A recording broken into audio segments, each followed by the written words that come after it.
Play the intro video.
Everybody, and welcome to Encounter Roleplay. My name is Will. I'm a D&D sex icon. Welcome back to a new episode, and indeed, a new season of play, as we are here with episode 1 of The Sands of Zehir.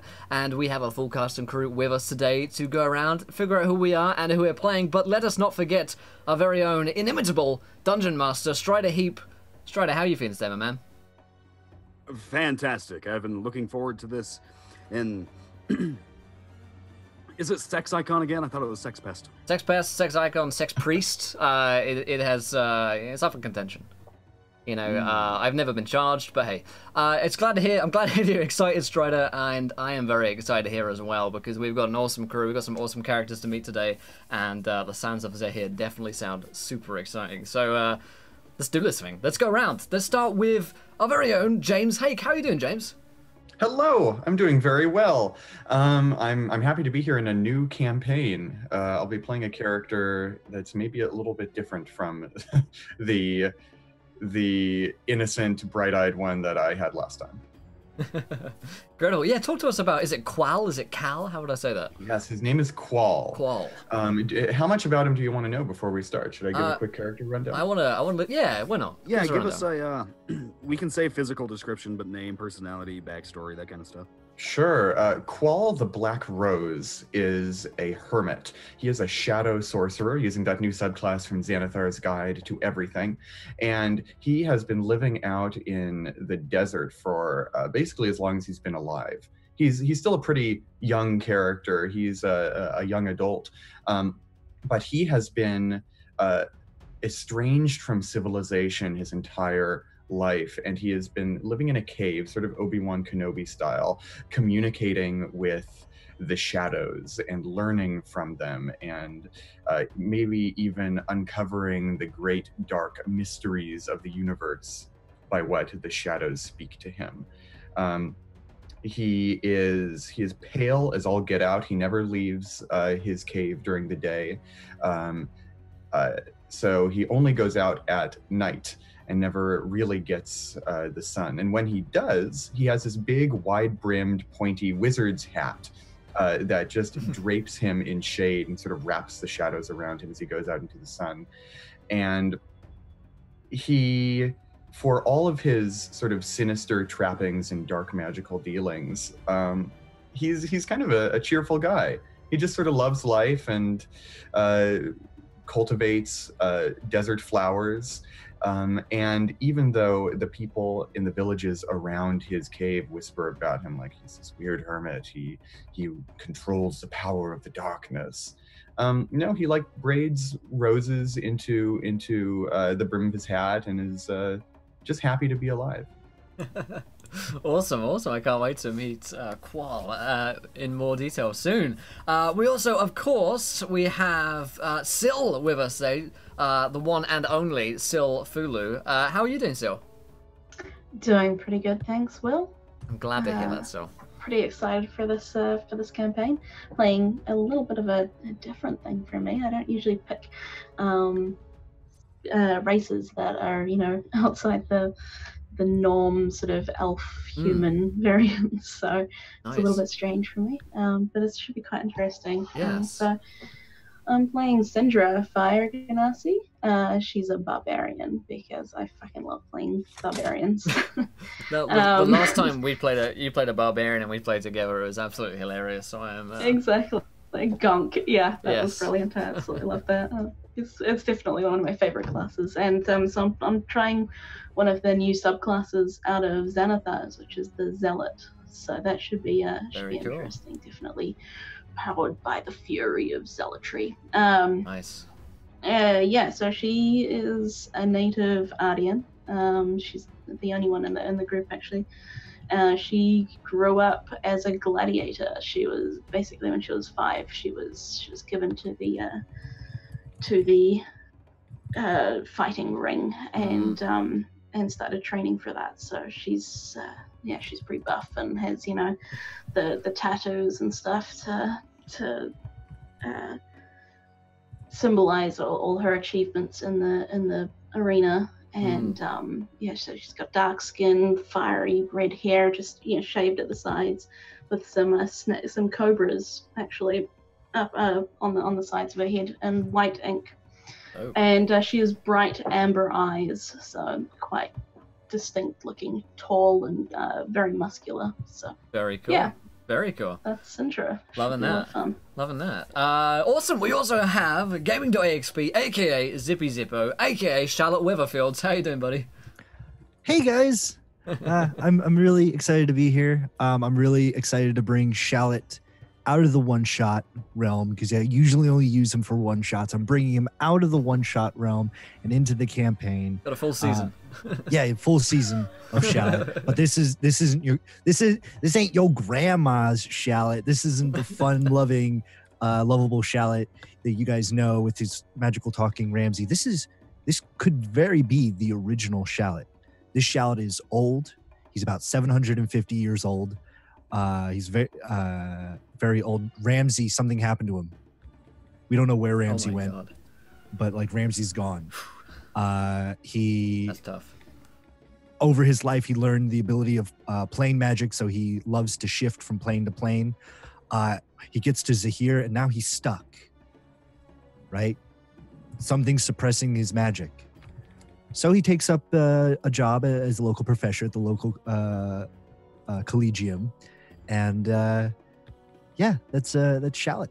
Awesome. For this one. Cannot wait. Yeah, he's no longer just on the Christmas specials of the show. He's like on... Exactly. He's got his own season, yeah. Giving him his own show. I love it. And last but not least, we also have Charlie with us joining the cast. How are you doing? I'm good. I'm scared. I'm good. Welcome in. A fellow Brit on the cast. Thank God. Yeah. I'm no longer alone. And I'm going to play Sienna, who's a tomb robber, which is a really cool, just for this module, I think, subclass of rogue.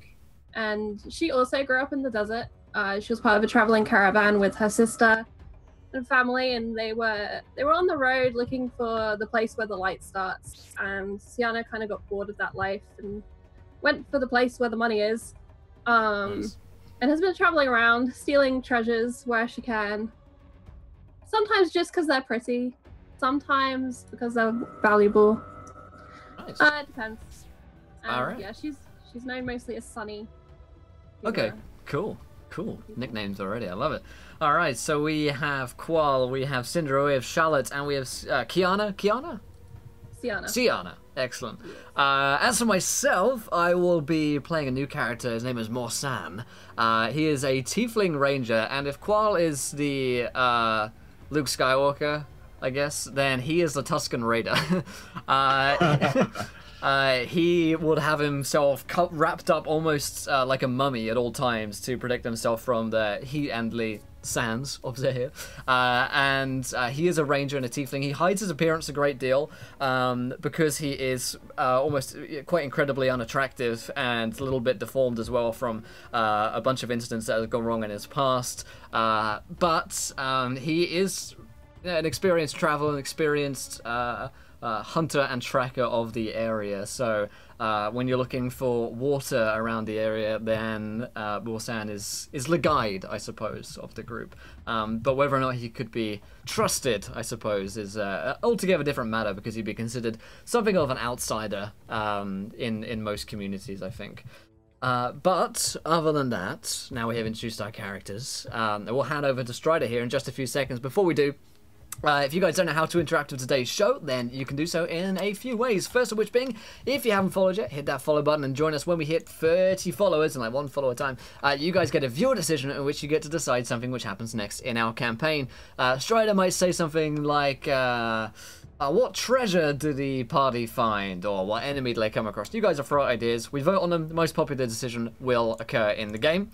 Also, here's a tweet for you guys, 20 retweets, and we have a viewer decision as well. And of course, you can donate to affect the game as well. You can play as Nat 1s, Nat 20s, Wild Magic Surges. Of course, we're all new initiates here as characters, so we don't have any of those yet. And of course, you can, this month only, look on the pet table there to throw pets at players. Some of which are good, others are downright horrific, like that tumor which grew on me last night. Thanks a lot, Greg. Other than that, though, I will hand over to Strider, who is our Dungeon Master for tonight. Lasanza's here. Strider Heap, take us away, my friend. Also, I say that Anonymous donates £10 and Kiana gets a pet. Whenever you so decide, Strider. I'm so excited. Oh, anything. Like there's no table or anything? Well, the pet is a D100 table. So we could take a roll on that if you like to begin things, or we can leave that to a opportune moment. The first roll of the campaign is going to be a D100. Let's see it. Let's do it. Big rolls, big money. Yep. No pressure. It's going to be something awful, here. but I'm going to have to work it somehow. So glorious, I believe. I believe in you. Okay, so until that gets rolled, do we do? I'll roll it here real quick. Oh, sorry, I thought someone else was rolling. I'll roll it real quick here. Oh, no!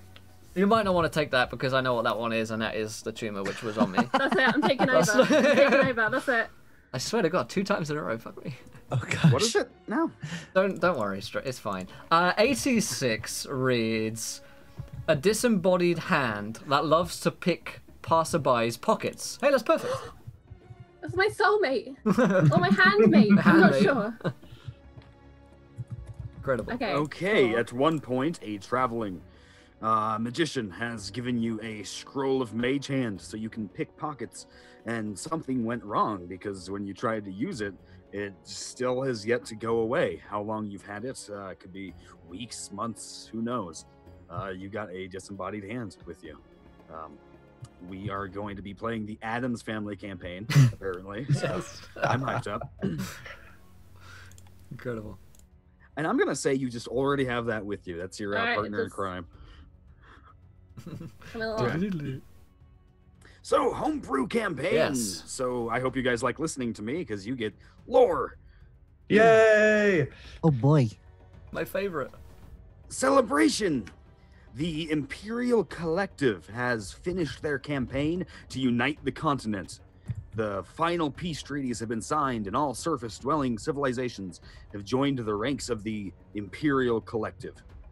The civilized folk of the world know that this is a great thing. The Collective is bringing peace, knowledge, laws, and hygiene to these dirty, unwashed masses. Some people, however, labor under the delusion that they were invaded and conquered. The dirty folk, like rangers, druids, barbarians, etc., have been taught a certain disdain for the Empire, an inherited malevolence passed down by the frustrated parents that lost battles against the Empire in ages past. But they are foolish. They weren't conquered. The Imperial Collective only uses military power to unite the land as a last resort when people won't do it on their own volition. The Great Emperor, Sief Hersker, is a hard worker, and he isn't content to just sit on his throne and bask in his reverence. Now that his campaign is finished on this continent, he's turning his sights to uniting the entire world in peace. Everyone under a single banner.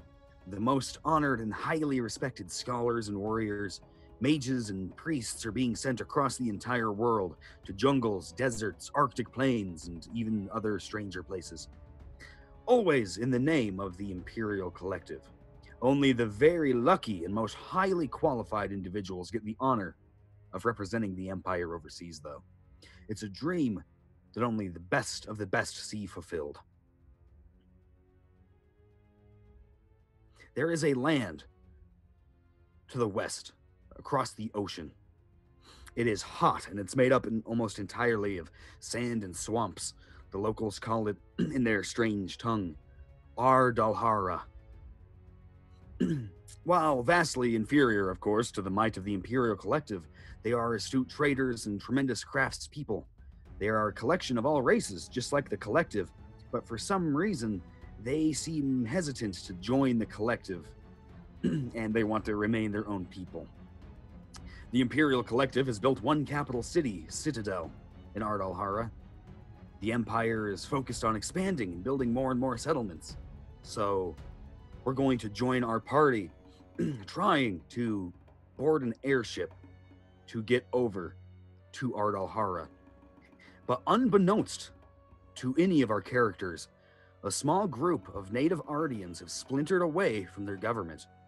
There exists a group of zealots breaking Ardian law by worshipping Zehir, the god of darkness, lies, snakes, and poison.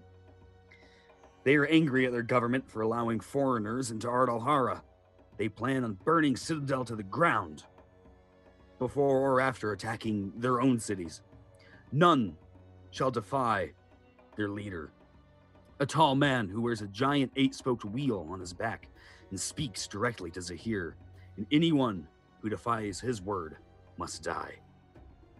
We set the scene today inside a big ballroom, the biggest room of the Emperor's castle.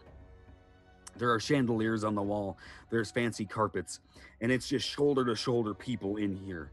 People who've heard the rumors of getting to go across the planet on grand adventures, becoming heroes and collecting riches and treasures. There are priests and clerics here wanting to go represent their religion elsewhere. There's prisoners, full in shackles, trying to bargain their way to freedom. There's fighters and adventurers of all kinds. As our party is jostled about in this big room, the bards certainly have not passed up this opportunity to be able to sing and recite to groups of so many people. So there are big fluffy hats set up around the room to accept donations. And there is only one poem of which they recite nowadays. For the last 5 months, it's the only thing you can hear in the taverns, in the streets, anywhere with a bard. Everyone's asking for the story of the Red Knight. And of course, that is the story that's being told. There's a bard standing on a box in the center of the room, just screaming out to everybody as you wait to see the Emperor, to see if you're worthy to go on to other lands. And he screams, of course, as the earth is true, I shall recite the tale unto you of the Red Knight who once stood atop a hill so high, in a land where the sand gleams bright like the stars in the sky. Of course, in such a land so far, the earth now bears a horrid scar of ruined ground, black as jet, scorned from the blazing fire. In the place so far from here, crops that land shall never sire. Of course, a dragon came, with blood on his wing and maw aflame. Of burning hatred the foul beast spewed. From above the clouds he descended. Upon the worried king his life upended. Of course, there was much dread. The sky and earth and air turned red. Of blood, of death, of scales ablaze. The beast flew, his rage unbroken. It choked the air as the world withered. All until these words were spoken.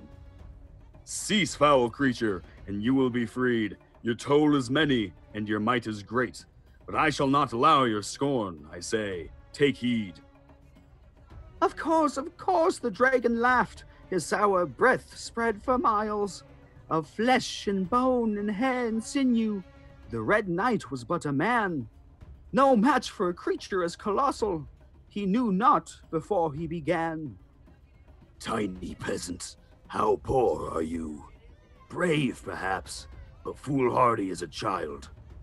You are a speck of dust, and I am a shining star.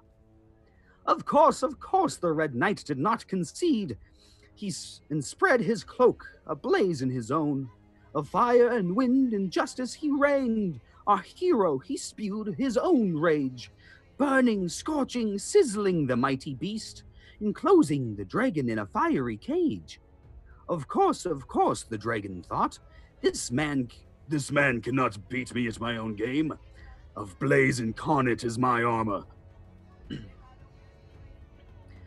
An inferno as bright as the sun and twice as blistering was sent upon the man on the hill cloaked in red. When all seemed lost, the blaze glistening. Of course, the fire ended, and the hateful beast screeched his victory. The end is nigh for your hero slain. But when the smoke had cleared, and the Red Knight stood steady, the hero, he jeered. O dragon, you have tried and failed. You cannot defeat me with simple blaze. In flesh of your own I have been veiled. Of course, the Red Knight fought the dragon, his new marked prey. And with a mighty leap, the Red Knight sent to the sky. Towards the dragon he raced, his fist bared, his body a streak of light. And with final contact, the dragon was erased. Beside the corpse, the Red Knight stood upon the charred earth beneath the smoky sky. Without a word, he left, as all great heroes should. And the general consensus of the crowd is to completely ignore this man, because he's been going off for 30 minutes on the same thing. I will stand and listen in silence, nodding at the right moments.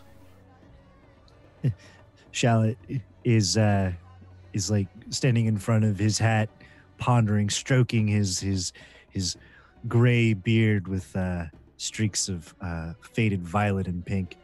Wait, how did he get a giant dragon into such a small, fiery cage? Unless he changed the size of the dragon. No, certainly he must have breathed the fire. 'Tis the only way I see. That's the only thing that makes sense. Breathing fire. I don't know if I can believe that. Do we? Am I familiar with the characters we're already meeting at this point, Strider? You tell me, characters. Some of you might know each other, some of you might not. Yeah, I feel like I might have run into Charlotte a few times before. He's a face you wouldn't forget. I think the voice mostly. For Morsan, you'll nod. Say, come on, Charlotte. There are more important things for us to be getting on with than tales You're of right. bards. You're right. We need to get on this airship, Morrison. The new lands. That's right. There seems to be like a lot of people. Could I ask you of a favor, Morrison? Yes, what is it? Could you let me climb up on your back? Fine, just don't touch any of my things on my back. Oh, don't worry. Shallot says as he puts his ram-headed staff on his back and he hops up on Morrison, kind of Yoda and Luke style. Why do I feel like your lost little Ram. Oh, don't worry. He didn't like it either. Well, let's see The if doorways Good. open up. Despite all the people, there's still a steady flow. People don't seem to talk to the Emperor very long. There's guards clad in steel armor, and they pound their spears on the ground. Everyone's quiet again, waiting for the next name to be called out.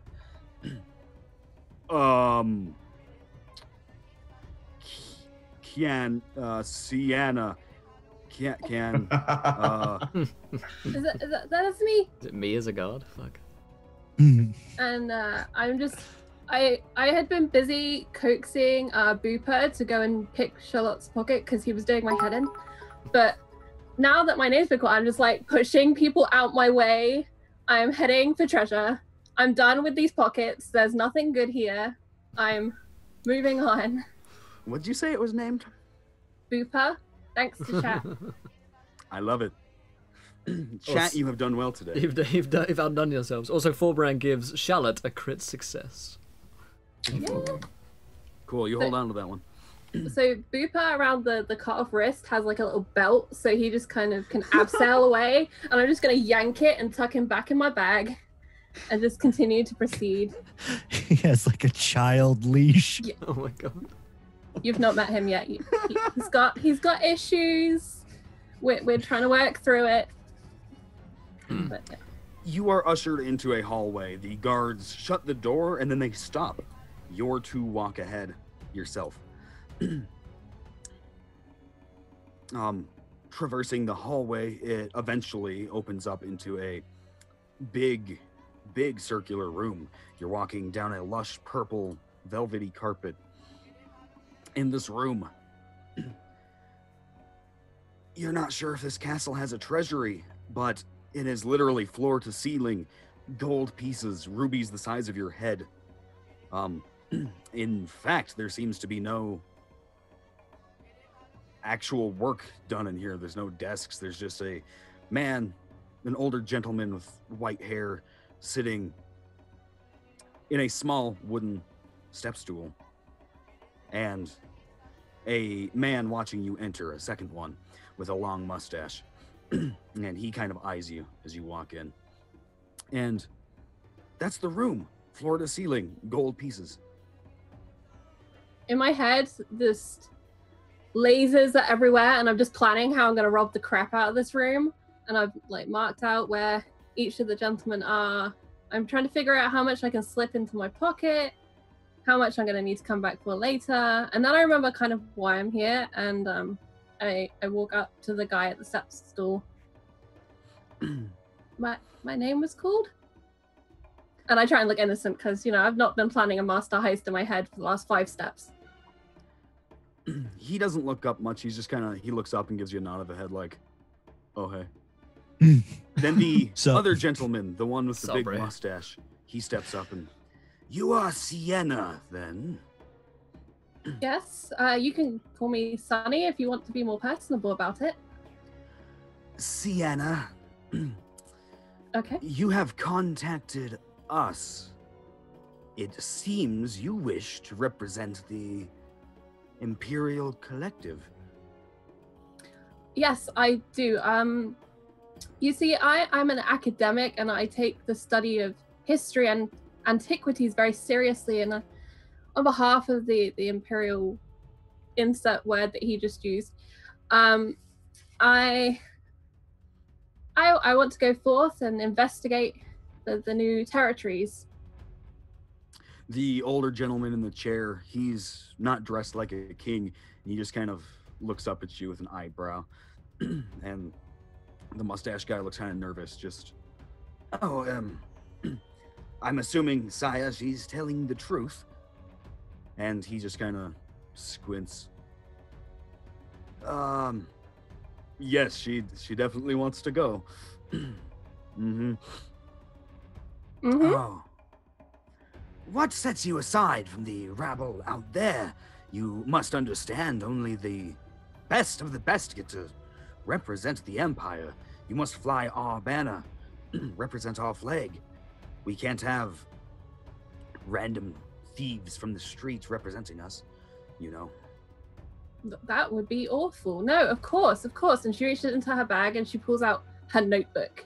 And in this book, at the back are all the heist details, and at the front is a massive chunk of paper, which is just details of various things she's read about, great big vases and statues. And she's gonna just carefully leaf through the front of the book to show how seriously she takes her studies. And she'll point out a specific one and be like, I believe this is here. And it would be a great addition to the museums. There may have been some kind of misunderstanding. The museums, you most likely won't be coming back for some time. Oh, of course. But I can, keep documenting and hopefully contribute in the future towards those things. I'm thinking long-term plans. I'm not just going for a few days. Long-term plans of academia, I see. I only have a few more questions. And the older man's hand pops up. Do you like gold? Yes, of course. Who doesn't? I got the feel of a fellow treasure seeker. You want to go? I really do. Okay. Tell her the time to board the ship. Good enough for me. But, sire, first thing, sunrise. Meet at the top of the tallest tower of the castle. And... The tallest one would be the south one. And in her head, she's going through all the towers that she's planned to scale in the night to steal things. Understand. Yes. Then you may leave. Thank you. And she's gonna stuff the book back in, and she's gonna grab Booper, who is making a break for it, and stuff him back in the bag, and turn around and bow quickly and make her way back to where she was. The guards again open the doors, and as a tandem outfit, the little gnome and his mount are ushered inside. Yes, You guys pull myself along. smell the air. It's thick and syrupy in here. In fact, they keep it incredibly warm. It makes you sleepy just walking in here. But then as soon as you step into the throne room, floor to ceiling, gold, jewels, this guy lives in a treasury. Wow, And you see the same swaying, sauntering, mustached man walk up to you and, kind of confused, looks at the gnome on your head. Greetings and salutations. My name is Charlotte Wilbur Walla Walla Thaddeus Weatherfield. Yes, Charlotte Weatherfields, I have you here. And is this your carry-on? Yes, this is my vassal. I throw him down. I stretch my arms out and push him off. This is my valet, Morrison, and I reach into my robe and I use prestidigitation to pull out like a contract of employment, and I hand it to the guy. I signed nothing. Now, I am here to make sure that Charlotte survives. He Yes. is particularly annoying and prone to being killed by people, so Hey, wait a minute. hey, I'm just I'm not saying. prone to being killed by people. Come on. Those aren't my words. I'm sure you believe your time is more important than the king's, but we really must hurry now. So you're not here for yourself. You're here for Charlotte. And I'm here on business of the college. It just so happens that our goals are aligned. Well, Charlotte, a recommendation from the college is one thing. That's certainly impressive. If they view you to be the one that should go, then you'll be the one that shall go. But I'm more concerned of this one here with the pointy forehead. Whoa.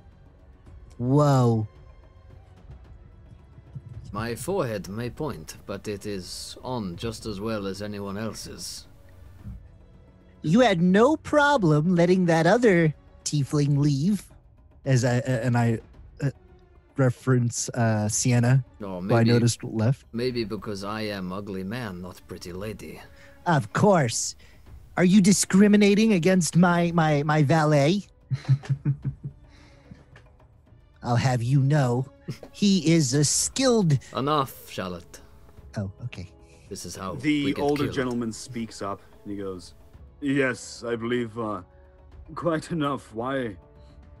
What do you seek to find in the desert, friend?" Knowledge. Not you. I am looking... he just talks over him. I am looking for a home. You are telling the truth. It's good enough for me. Tell them when they can leave.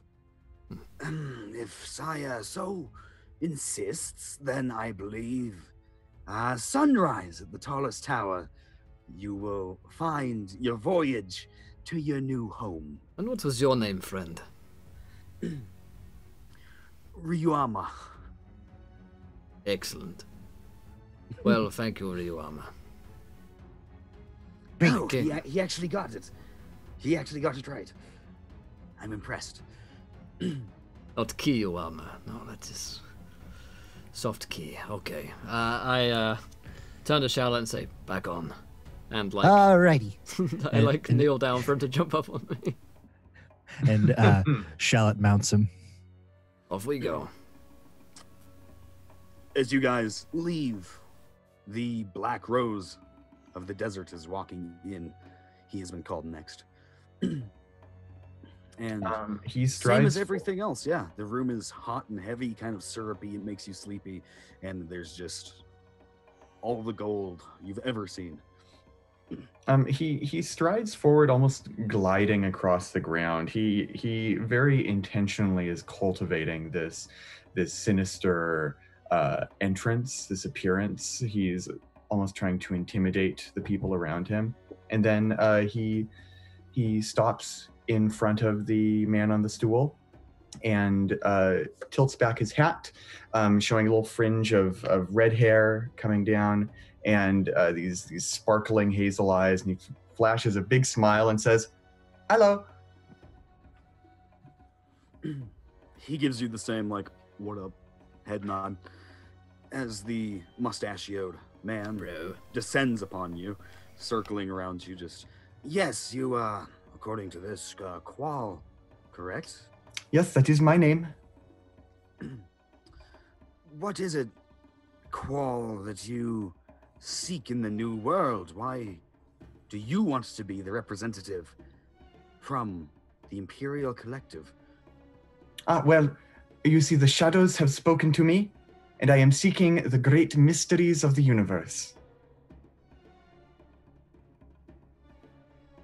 Right, you understand that this is government employment, correct? You will have certain responsibilities to attend to while building your new life over the ocean. Yes. What sort of responsibilities might those be? Oh, well, the Imperial Collective is always looking to homestead and build, to expand our borders, and the people over there. And the king speaks up, just, enough. Why? Yes, I can do all of those things. Why? I care not about those things. Why this land in particular? There is something mystical drawing me to it. Your Majesty, your Excellency, your Grace, I could not tell you what it is. The mustached man, Ryuama, rolls his eyes. Yes, we've heard that one dozens of times today. But the king looks a little more serious and he goes, "You're telling the truth." I would not lie to you. No, could you? Silence. And you think this is important work? I believe that it is more important than any of us could possibly imagine. It is more important than even I know how to express. You're telling the truth, and that makes me apprehensive, but you seem optimistic about it, which makes me a little less so. If you think you belong in this land, I shall bid you passage. But sire, are you sure? Yes, of course. When am I not? And the mustache man just kind of grumbles and, tallest tower of the castle, sunrise, certainly. Bring only what you can carry, friend. You are starting a new life. I bow deeply and sweep my pointed witchy hat off of my head all the way to the ground and look back up and I say, "You are making a fine decision. You will not regret it. Thank you, Your Excellency." And I turn and exit the room. Very regal. I like it. Elsewhere at the same moment, the sun is coming up, and for the first time in weeks, I would like our barbarian, our actual Ardian of the party, to describe yourself again. What was her name? Sindra. Sindra, yes. Sindra, you are on a boat. It looks like a galleon, but instead of a mast, there's a 12-foot tall pink crystal that just floats a few feet off the top deck. It slowly hums and rotates in position, and that keeps this massive brig afloat. You have been at sea, technically, for a couple weeks. This trek takes a while. There are 50% Ardians on this craft, and it is an Ardian craft, and there are 50% people from the Imperial collectives. The captain shouts down to you, a sunburned dwarf, just, "What are you doing? Standing about?"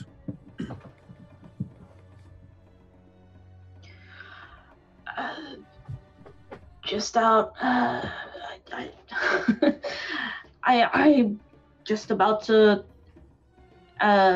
help put the plank out so that the new passengers can get on the vessel.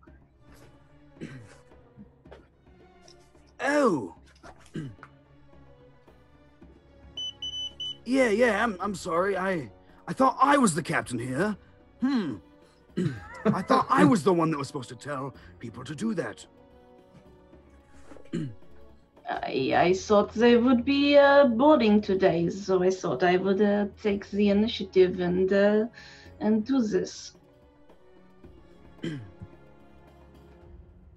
You have a friend rush up to you, your best friend from Ard Alhara. There's a small, mousy woman, kind of nervous. She's a human, and just, I am sorry, sir. I don't know what she is thinking, but we will get to work right away. I promise. And he kind of grumbles to himself, and she kind of ushers you just into a stairwell right below deck, so he can't see you anymore. You know, you play your part perfectly. They really think you're some lazy deckhand. Yes, well, anything for Jericho's cause. Speaking of that, and your friend Karima kind of nervously wrings her hands together and looks at the large backpack you're wearing. That everything is ready to go then, correct? Yes. all of the supplies are still in perfect condition and will remain so for the trip. Good. Yeah. They should. Do you need me to check for you? No, I check every 2 hours. Okay. Well, we're only going to be here for a couple of hours, so do what you need to do when we land, and make sure you are back before sunrise, please. I will be back. And we are going to skip forward to the next morning, unless anyone had anything that evening they were trying to do. You could roll a stealth or sleight of hand check just to see if you do pilfer anything from the castle. If you want to, Sunny. How did you know? I am Sunny is keeping... literally like Good. all she's been thinking of. I'm keeping Charlotte out of trouble. However that best happens. God damn. First skill roll of the session is a 24 and a natural 20 for another 24. Oh shit. Whoa. Oh, it's gonna be one of those campaigns. And so it begins. You wait, it'll be nat 1 on anything really life-threatening. Yeah, very important. Yeah. No, you do not steal anything, Charlotte. No, we are getting out of here. Oh no, I wasn't gonna steal anything. I actually kind of want to look at the Royal Library. Fine, we will go to library, and you can read book. Great! And Do we have a royal bakery around here? I'm hungry. Shallot casts, for recreational purposes, mirror image and creates 4 of them. As he enters the library and he starts running around, he starts picking up books and starts flipping through them. The Kinda- haggard librarian is just exhausted and has no idea how to keep up with all of you. It's happens. The general feel of the library is that you are disappointed the collection is not even as full as the one at your college, which does host the best collection around, of course. But everything here, it's talking about right here, this city, these humans. There's not a lot of diversity here. In fact, you can't even find any gnomish things on their own that don't relate to humans or the Imperial Collective in some way. Well, Shallot's just going and doing like Oh, of course. Johnny 5 kind of deal. Like he's just flipping through the books, kind of like need input because he's new to this plane. He doesn't know anything about the real Imperial Collective. I mean, he's worked at the college, but he kind of just teaches. He's like the professor that comes and goes. You know, He's a temp. Yeah, he's a temp. So he's like, okay, he looks up like when did the Imperium first start? You know, any yeah, major. you can spend the evening kind of getting a good feel of the Imperial Collective. And Yeah. this massive.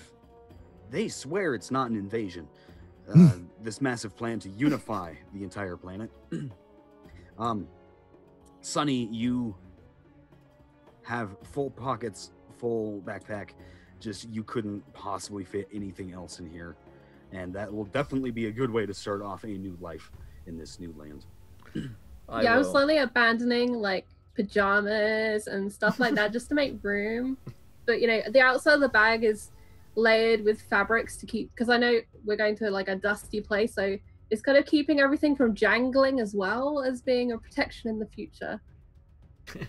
You're that guy from the end of the second Mummy movie. He's trying to escape with all of the golden shit. Did someone say Mummy? I love Tom Cruise. Oh god, no! Let's not start that all over again. Wherever Greg is right now, he's he's somewhere. just screaming. He's just screaming. He's upset. Greg's crying. Morsan will probably just like fall asleep while Charlotte does all of this, and just let him play until it's time for us to Yeah, I pretty sleep through the night, to be honest, and wake up when it's about sunrise and say, Charlotte, it is time for us to go. We have an airship to take. Aw, man, I only got 10 more books. Well, take whatever ones you want and leave the others behind. Right. I looked at the librarian. Don't worry, he'll return them. He is a temp teacher here. Exactly. As he takes the last 10 books and he stuffs them into his backpack. The night shift librarian could not care less. You gotta catch him at night shift. At this point, like, Sienna walks into the library. She'd been planning on, like, swiping some books to read. And, like, seeing Charlotte and the other tiefling, she's gonna slowly just close the door again and just back up and start heading towards the tower. Come on, Charlotte, before anyone sees us. You're right. We gotta be incognito. Not a word. Okay, let's go. Incognitus. Incognitus. We gotta be incognitus. Of course it's a word. It's gnomish. That's gonna be my next no. I'll make a gnome rogue. It'll be incognitus. This is a Latin gnome. You guys can find yourselves on a small walkway built out of the top of the tallest tower, and there is a sailing boat, like a galleon, with sails on the front and back, floating here above the ground. The magenta glow from the crystal and the slight hum, of course, draws everyone's attention. And it doesn't rock like a water ship. It doesn't go up and down. It is solid. You can go over and push on it and it doesn't move. Does it look to be crew around? Yes, there's a lot of boxes coming off of the ship that smell like old food. You might even spy a couple chicken bones or something. And there are new boxes being shoved onto the ship. I was going to say, you see two Ardians standing near the plank, ushering a few people on. There's a few nervous-looking Imperial adventurers that don't look entirely like you'd expect. You're seeing prison clothes.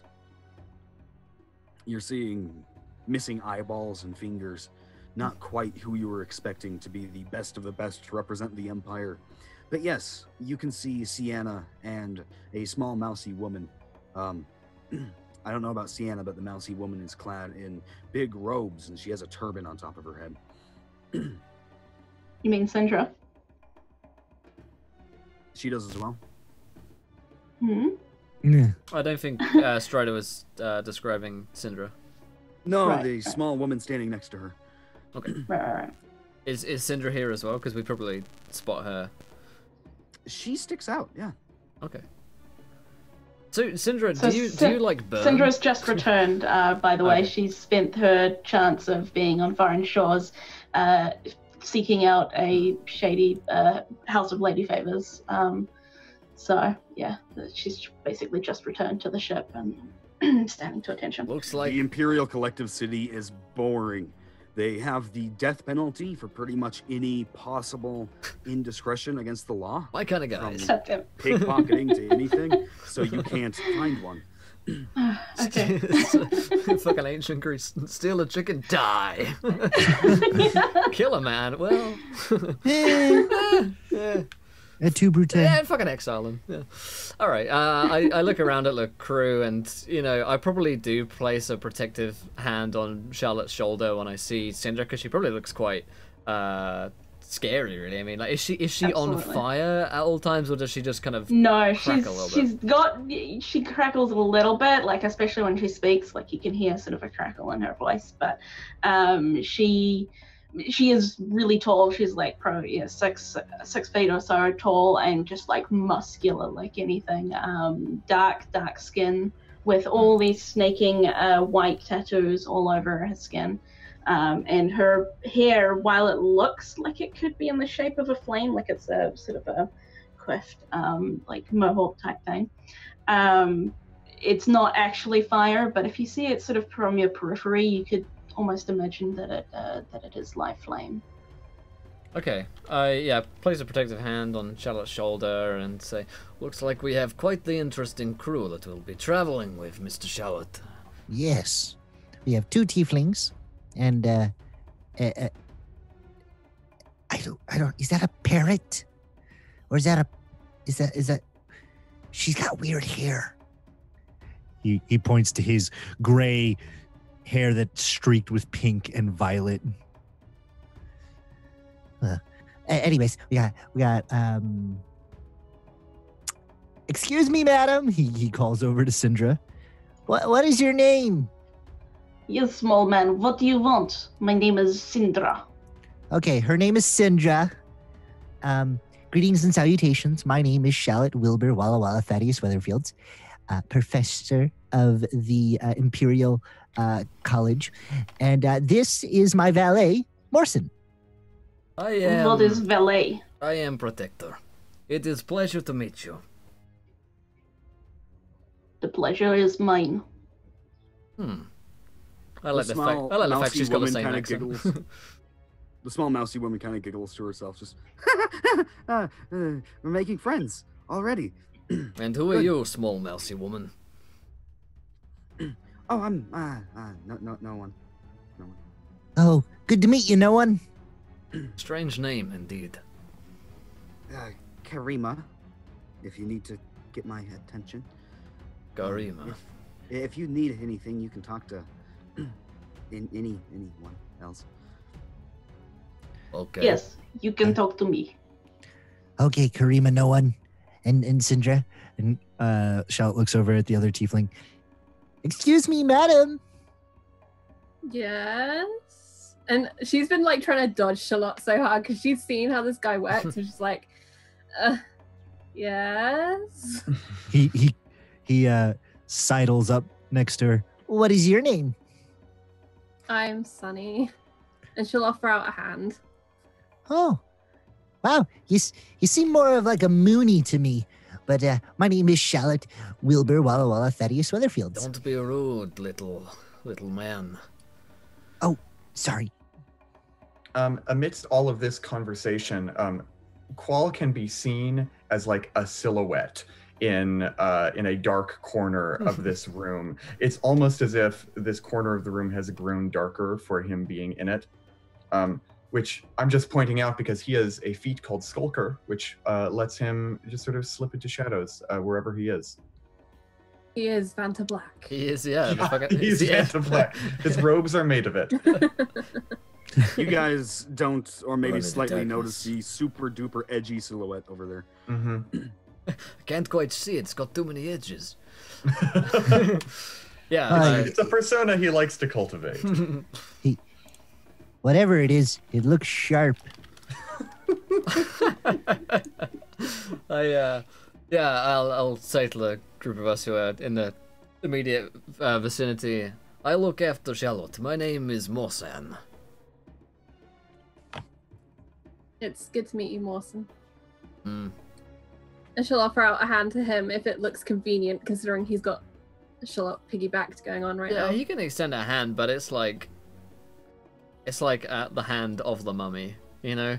Like, it's pretty desiccated. That's fine. I've touched Wes. What? Like, And What? she gives it a shake. You guys. She doesn't say that out loud. I was gonna say, That's in her- I get all of that just from the handshake. I'm like, she's touched us. You guys spy from just overhead, leaning over the railing of this ship, a skin-peeling, sunburned dwarf with a big red beard and a bald head. And he looks down at you, and then he looks over at the 2 Ardian women and just, what are you doing? Get this stuff! Come on!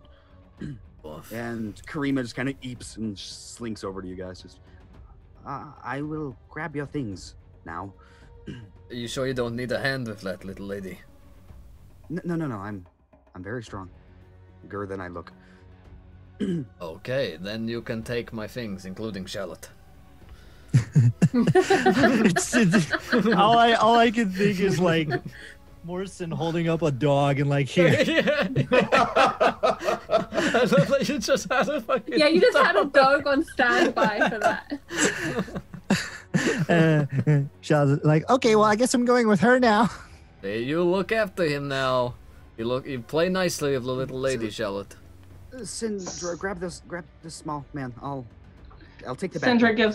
Sindra gives the dwarf a like blazing glare and then turns slowly and just like very measuredly walks over to Charlotte and picks him up.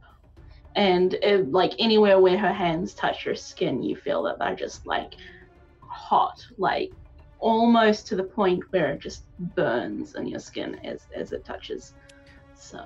Wow, by the great papyrus, are you running a fever? You seem a little hot. And Charlotte kind of puts a hand to her forehead. Wow, it's like you're burning up. Charlotte, our friend Sindra here, she is one of the fire folk, if I am not mistaken. Oh, That is correct. she's a genasi. Right. Oh, You read that about makes them. so much sense. Yes, I read about it, and he like reaches into one of the books, and it's like all the mystical races of the world, and he flips to it, and it's like, this is you, and he points to the little This is you. section of genasi. Oh my god. Is there any pictures or is it just words? That's fucking awful. It has like a beautiful painted picture of what looks to be like a person on fire. Yes, small men talk too much. She starts to carry him over to the Karima approaches Sunny and just, I'll take your backpack from you. Oh, me? Okay. No, Sunny. Oh, I'll just carry mine. Oh, You're no, being it's- carried yourself, man. Yeah. It's perfectly fine. I'll keep it with me. It's not very big, and she's kind of keeping it comfortable next to her. That looks as close big. as she can. There is a No, lot no. in that. I insist. Please. We are here to serve you. Okay then. And she's gonna like give like the smaller part of like her bag is two parts. There's a part that straps onto the bag, and she's gonna hand that over. It's like the day satchel attached to the backpack. That day satchel is the bit they can have. It ka-thunks on the ground, and she's just, thank you. No, thank you. Really, you shouldn't have. Sindra will actually go over and like pick it up and sort of like sling it over her arm and then put her other hand on Charlotte again, just to carry him. Okay, I guess I'm going here now. Is he? Everyone kind of starts packing up. What about our Black Rose? What's his interaction with the crew like?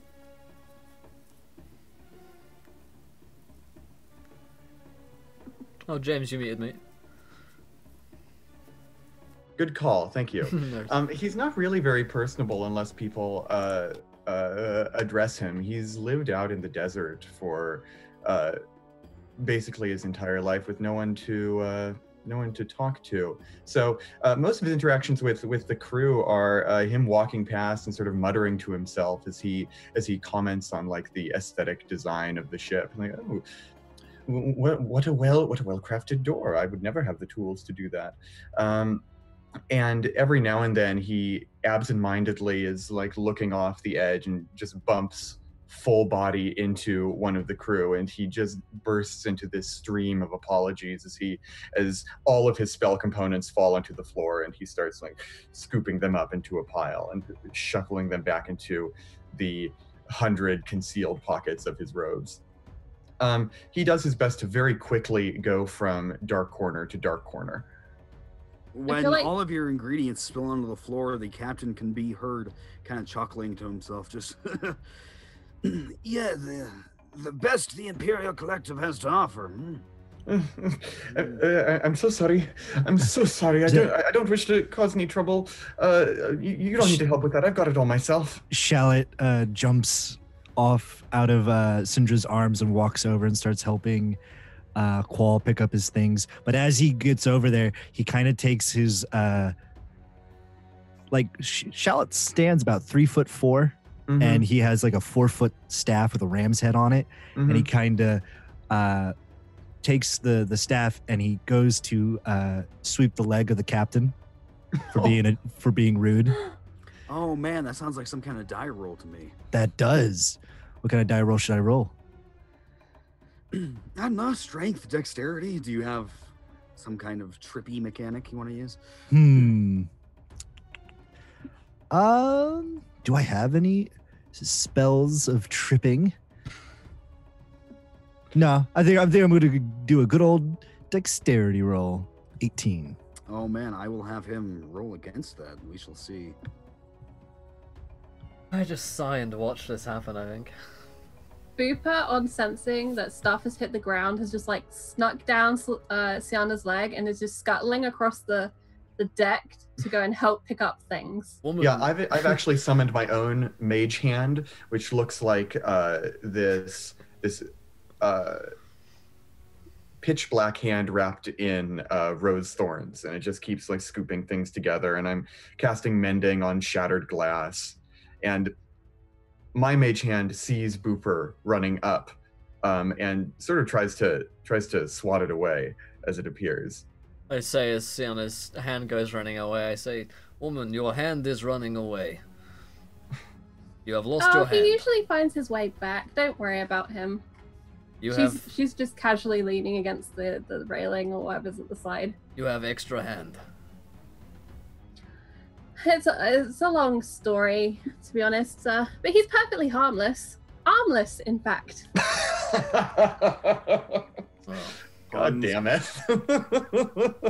I see.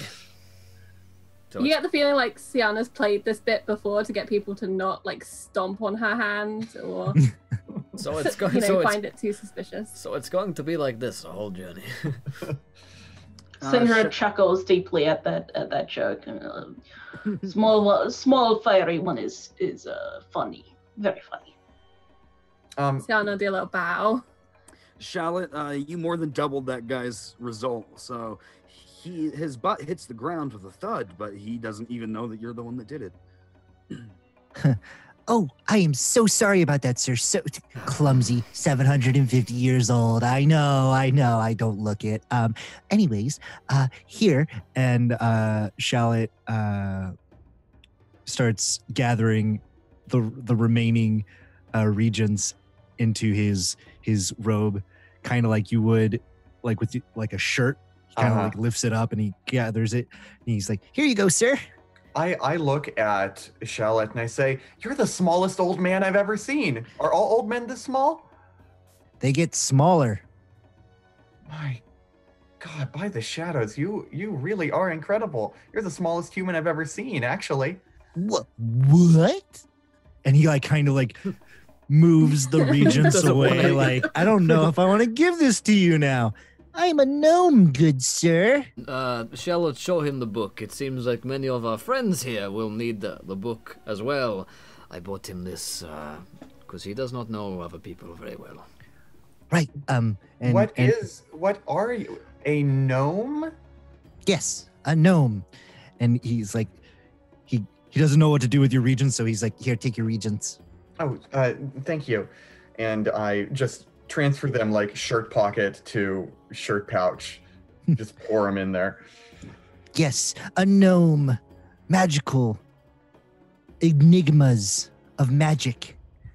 I come... Incognitos. Incognitus. It's gnomish. Nomos incognitos is the Latin name for this race. Exactly. Right. Magical enigmas that are of Fey variety. I hail from a plane that has a sword coast about it, right? I come from an ancient forest where there's hundreds of forest gnomes. And then I learned from a nice castle, nice town where there's never any summer. It's almost never winter there either. And yeah, that's me. Incredible know. I've never magical- seen. magical I have secrets. never seen a coast made out of swords, but drink some of this. You'll get used to this place. This is some of me home brew. Oh, Ha ha ha ha. He Oh. takes How the long? grog How long are we on this ship again?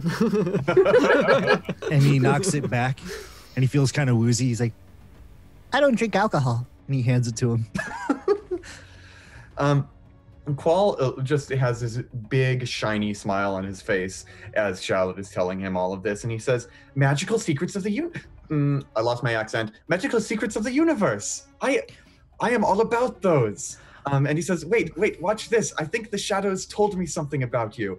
And he like puts his hands on his temples, and his eyes go completely black, and like these wraith-like forms begin forming around his robes. And then he pops back to reality and looks right at you. And he says, "That is absolutely it. The shadows foretold of creatures coming from another world. You must be one of them. I'm so happy to meet you." Exactly. I traveled the multiverse or the onionverse, looking for secrets of the onionverse. Now Yes. there are two of them. Tell me, There- Mawson, where did you meet him? Why did you bring him? He brought me, I think. You see, he is a professor at college, means that he came with the approval of the college, means gets me on airship much easier. Hence I am here. Where did he come from? Where did he go? Where did he come from, Shallot Joe? Oh I boy. need to get off this ship. Yes, I'm suddenly questioning my life choices. Yes, and why You are guys you here, Sonny? Well, I'm a historian and I specialize in antiquities, and the new land has some interesting promises attached to it. What promises are these? And she's not really thinking, she's goes treasure. And you know, interesting cultural relics, and she kind of just let that slip out because she's just been going to the nice safe place in her brain that's all about stealing things. So you are a treasure hunter, then? Well, that's a crude term and implies some level of criminality to what I do, and I can assure you that's not my business. Shallot pipes up. She's a grave robber. No, that's something else. Are you? No. Right. Okay. No stealing of dead bodies. It's kind of messy. Oh, right. She is an acquisitor. She acquisites things. That is exactly my job title. There we go. I know these things. You're very something, Charlotte. Mm-hmm. Yes. Captain Dwarf, can we be on our way? Yeah, please. Waiting on you, not me. Yeah, I jump on board. You guys are kind of ushered down under deck into the shadows. And the Ardian crew will kind of try to bring everyone down there. They'll show you your corridors and we can be off. Are we on is this like a steampunk kind of ship, or is it like a sailboat which flies? It legit looks like a sailboat because Dope. I'm not steampunky enough to do that. This It's is straight out of Treasure Planet. I love it. high fantasy. Fuck yeah. Alright, cool. Treasure Planet, some kind of sci-fi, man. There's gotta be some pirates down here. Let's Blend go. genres. Sunny's Excellent. gonna go over to where Cool is and just retrieve Booper. I'm sorry, he gets into people's business sometimes. Wait, is this your hand? You have Yes. 3 hands? Extra hand. I do. Here, I have another hand too. I haven't named him. And I summon up the mage hand, and the mage hand like tries to play rock paper scissors with Booper. Booper is all about that life. He's like jumping up and down on Selena's shoulder, just like boom, boom. Oh, and the mage hand simulates like being cut in half, and it disappears into the ether.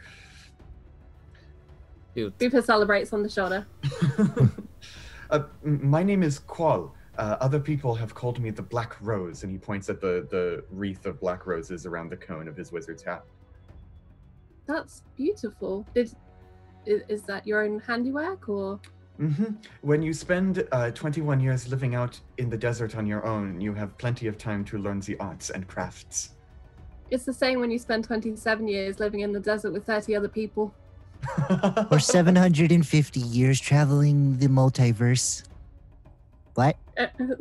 Tiana looks down and notices Charlotte has been stood beside her the entire time. He does that. The ship actually does kind of kick, and you guys need to catch yourselves and get your balance when it does take off as soon as you guys start going down here. We'll do a Star Trek shake. Yeah.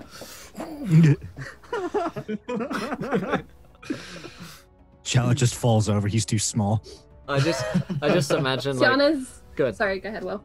I was just gonna say, I just imagine like Charlotte and Sienna and Qual all talking about their backstories and their hundreds of years, and I look over to Syndra and like give her the sup bro nod, and she gives me that as well, and then that's all the conversation we need. They just know. Yeah. Syndra, Tiana's hand, as when knocked, sorry, just really quickly, just reaches fine. out and like grabs Qual as if she's falling, but she's way too dexterous to actually be doing that. She's actually just patting down just to check where his various reagents are hidden that she didn't get to see earlier. And then she straightens up. Sorry. Qual, you're being felt up. Oh, dear, this has never happened to me before. Hand, get in there. And I send the mage hand in to try and pull Booper out of wherever it's trying to go. Pretty sure there are laws about this kind of thing. Your third hand needs some training. He was scared by the jolting of the ship. I'm really sorry. And Bad Booper's Booper. eventually sort of pulled out, dangling by ring finger, who's held up above the air. And Qual looks at him and says, "Now you be nice, okay?" And it is handed back too. And he's kind of like hanging and he goes, "No, I'm up." And then flops back down. There is a kathunk as the kind of a trapdoor type thing closes on what's now the ceiling, and you guys get to the bottom of the staircase. Your eyes go dark, and it's going to take a few minutes for them to adjust. Thanks to the raid, Fran. Stepping forward, Syndra, you are approached by the one-eye gentleman from before, and he has his backpack still on him, and he is glaring up at you with his one working eye. Just, okay, the hell's going on here? These are your quarters for the trip. What do you mean quarters? This place is empty. This is the cargo hold or something.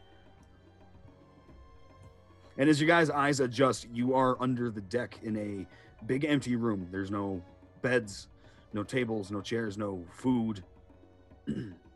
Are there any boxes or crates? There may be a couple here and there. Qual is in there first of all because he can see perfectly in the dark, and so he just goes looking around, looking for a place to set up a bedroll. I'll explore the ship to see if there is a level upon which there are beds, because I also can see in the dark like an edgelord. Did you say your edgelord's going to explore the ship? It surely is. Yeah, I'm gonna edge my way around. There's And, no other doorways look. in or out of this room, just the one staircase. Okay. And it seems either something's been placed on top or it's been barred shut. Other prisoner type looking people down here, or is it just us so far? Oh no, they're all down here. Everyone from the Imperial Collective's down here now. Looked like a lot of unscrupulous types were coming with us. Most of them look convicted of something. Some of us look like we're about they to don't be. look that bad. And he like looks over to one of the inmates. He points to the biggest scary one. Look, he looks so calm, so docile. You know what? I'm gonna go say hello. And he's just foaming at the mouth, screaming at Syndra. Just, I was told beds and fancy living for my new life. What the hell is this? Do I actually know what's going on? Because I'm a little bit confused out of character. No, you were just told this is where the people are going to be. This is above my pay grade. All I know, these are quarters. Make yourself at home. Seems as though the king and his little lackey are sending those who are expendable on this mission.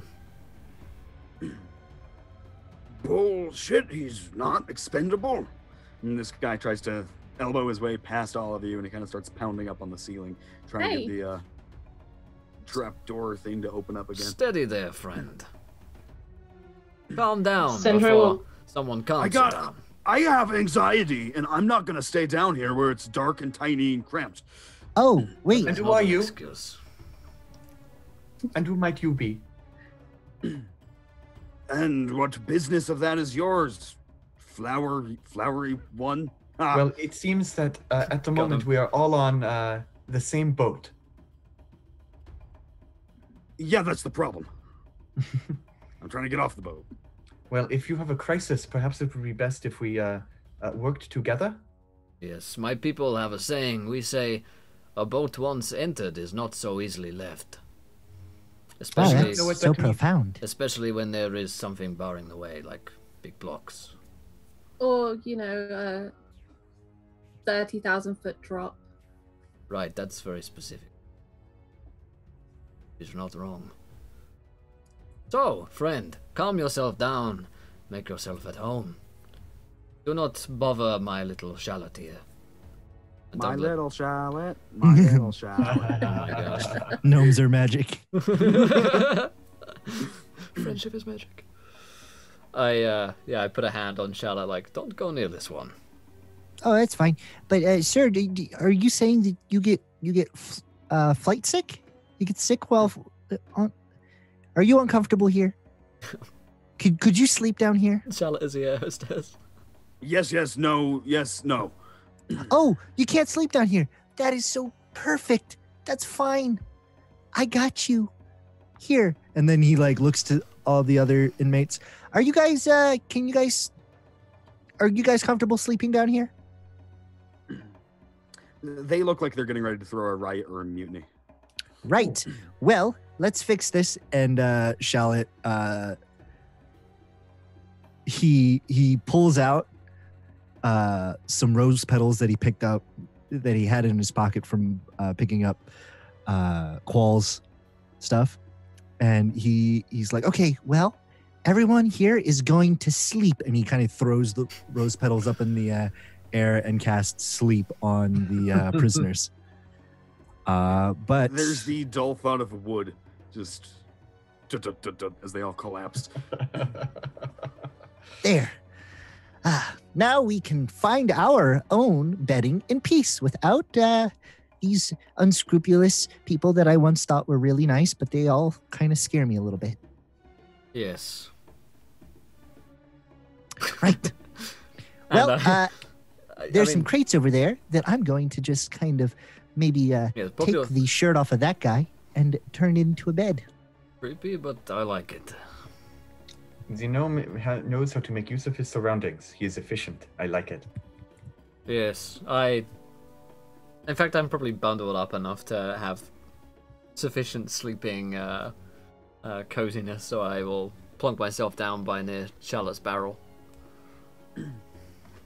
The Syndra, you do have a small cot to yourself upstairs, and it seems they will let you go as you please, but the crew wants the folks from the Imperial Collective to stay down here. This is going to be where they spend their journey.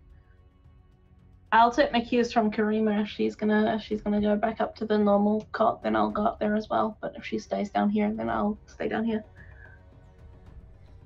Is anyone cold? I can create a fire down here, and it's sort of this shadowy area of like this 5-foot cube of shadowy flame begins to materialize in the deck of the ship as I cast Create Bonfire.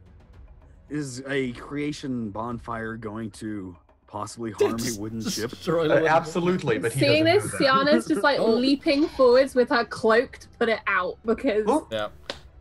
I tackle him as well. oh, have I committed a faux pas? Well, you try to start a fire on a wood ship. Unless you want to be flying to Ardalahara on flying kindling, Yes. I don't think that would be very wise. And people have another saying, wood burns. This is also very profound. And I look over at Sindra. Miss, do you think the captain could spare a lantern or two? I will check.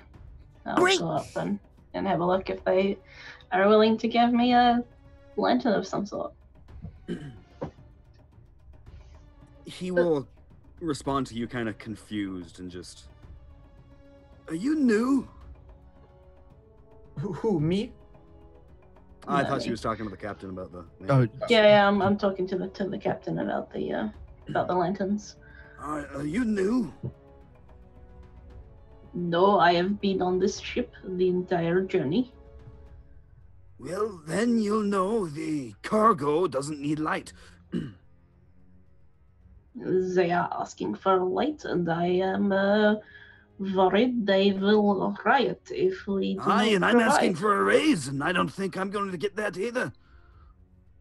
Well then, I will tell them the good news. And she just gives him another fiery glare. And You don't walks need back to talk to the cargo. They'll Well, be dead soon anyway. Oh, Alright, well she does just ignores him and walks back down to the cargo hold, and she pulls 2 torches out of her own backpack and lights them and affixes them to the wall. This will have to do. Careful that they do not catch the rest of the ship with light. And she walks back out. I'm guessing Karima is left down there. What was that? Has Karima stayed down in the cargo hold, or has she left? She's probably tried to sneak out after literally dumping people's stuff down there, like throwing it down the stairs and then Yeah, trying to yeah. tiptoe away. And Central is gonna leave as well and go and find her she's sleeping quarters. she's like the postman who carries the box that says Fragile on it and drops on it and steps on it.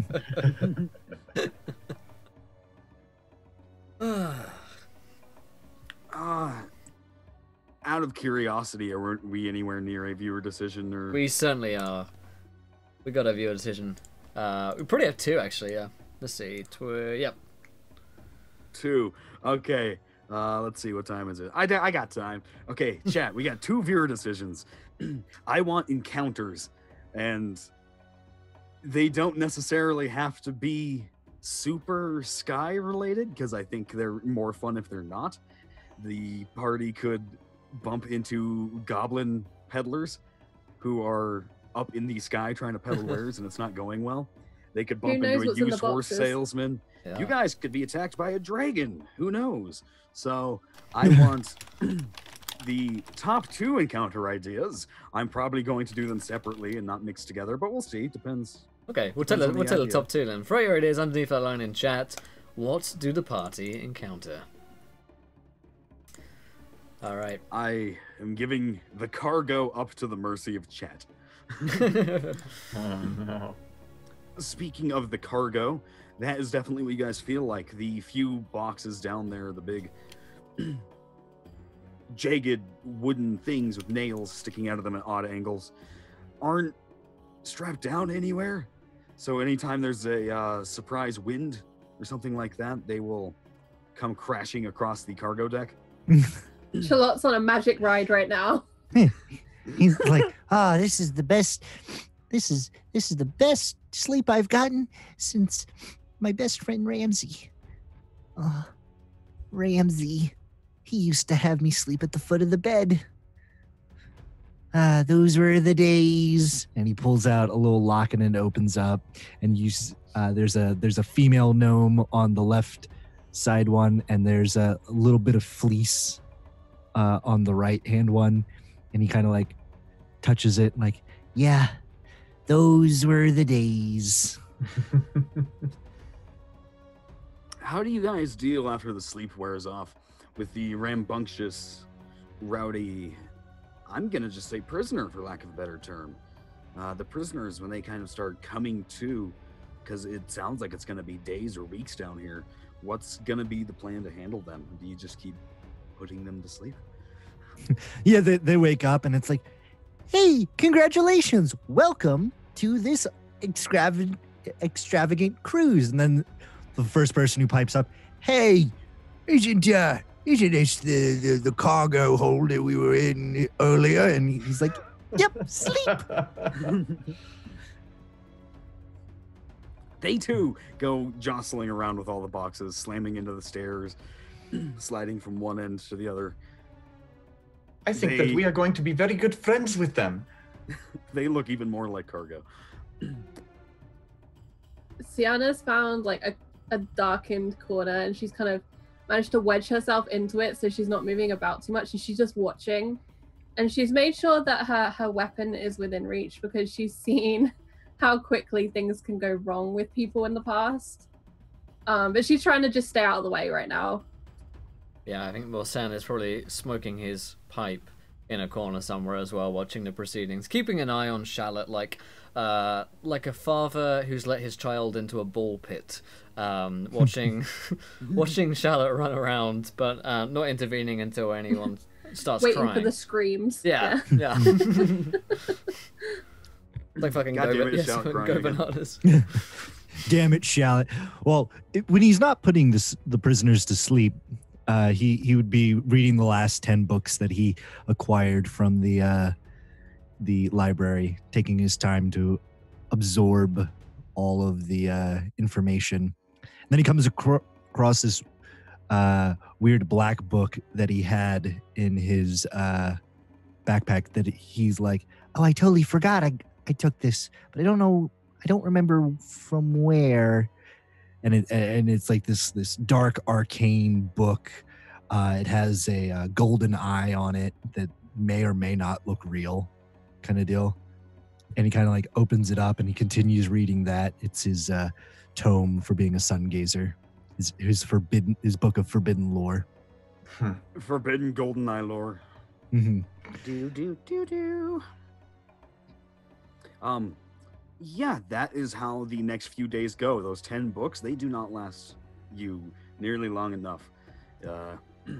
You can't sleep all the time, and time is hard to track. There is enough of a little cracks in the wood that you can tell when the sun kind of comes up and when it kind of goes down, but not enough to actually light this place up. The torches are spent, but Syndra might sneak you down some occasionally. Syndra, how much time are you spending down here with these people? Minimal. You guys are literally dropped off. Slop literally dropped down the stairs for you guys to go fight over during the days. And that seems to be the kind of schedule. You get one slop a day. Diana's really... Sorry. Oh, no, go for it. I was going to say, she's really regretting throwing out her rations to make room for that vase, because that vase is dead now. The rations are not here. And she would have taken a moment to go and speak to Paul to find out about what sort of magic he has, because seeing the bonfire, that's some serious stuff. And if he's, helpfully magical, that's good information to know. As a wise disembodied voice once said, packs laden with treasure are often low on supplies. Shallot goes up to Syndra like one of the times she like comes to drop the food down the stairs, and he uses prestidigitation to create a bag of gold. And he's like, "Here, give this to the captain," knowing that it will go away within an hour, and the captain will go mad looking for the bag of gold. It's like, "Here, this is for him for being an amazing host, top notch, mint, ledge." Syndra takes the bag, places it, gives it, hands it over to the captain from Chicago, and gives it to him. Good. That's actually going to prove somewhat helpful, maybe, as that evening after the sun goes down, you can tell where the captain's quarters are, because at the back of the cargo hold there is stomping in a little circle, and you guys can hear muffled screaming, just, "Where did it go? Uh-oh. What? And you hear stuff being knocked over. Diana's gonna pass Paul a goblet that she scraped some of the slops into so he can have that to eat, and it's just gonna be like, sit back, just wait, Charlotte's done something. Thank you very much. Charlotte comes up. Oh, when that bag disappears, it's going to be great. Charlotte, what have you done? Don't worry. The captain was a jerk anyways. I gave him what looked like a bag of like 100 gold pieces, and it's gonna go away in an hour. Mm-hmm. You'd never do this to us, right? Of course not. You guys are my friends. Of course we are. We are definitely your friends. Best friends. Yes. Wasan waits for the explosion to go off somewhere upstairs. Yeah, you guys certainly know exactly where his quarters are because late hours into the night are spent stuff being thrown around, tossed. Mm-hmm. You even hear word of a crew inspection in the morning. Interesting. What kind of encounters are we looking at, Will? I have whispered you them on Zoom. Tremendous. Yeah, Wasan goes back to smoking this really like acridly pungent pipe weed, which is quite uncomfortable to be around. It's a local brew. But Charlotte just sits next to Morrison. Wow, that's a wondrous fragrance. What kind of pipe weed is it? It is from old traveling tribe. It is fungal in nature. Oh, fungal, eh? Do you mind if I have a puff? I mean, it's quite strong. I don't know if you'll like it. Oh, 750 years. My lungs are great. And he reaches over for the pipe. Yeah, he passes over. And he takes like a huge hit off of it. And he totally forgets it. He doesn't like the taste of smoke, so he starts hacking and coughing, kind of like out of Peter Pan. He's like, his eyes are watering. That's great. Prime stuff. Yeah, Morzan. he enjoys this. He probably takes a little bit more pleasure out of it than he would usually. You sure you don't want another one? No. Oh, come on. I'm good.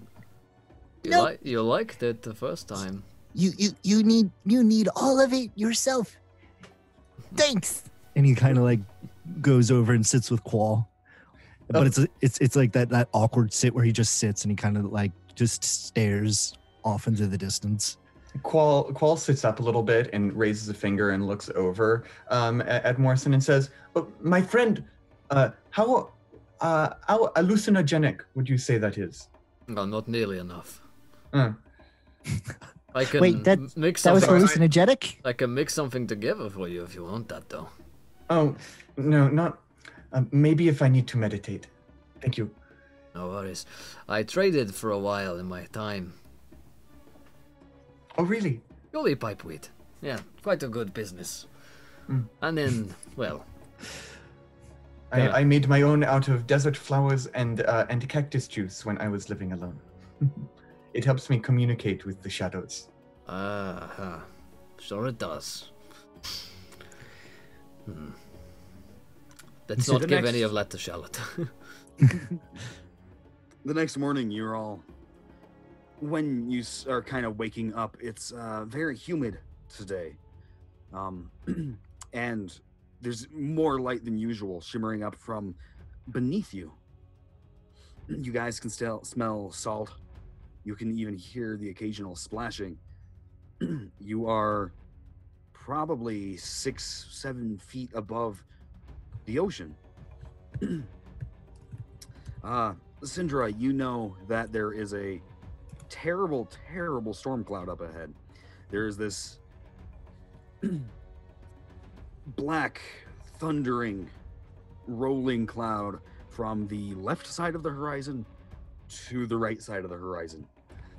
And the captain has declared that you should go down now to drop off waste and collect seawater so that you have no need to come back down for a while and you guys can ride up above it.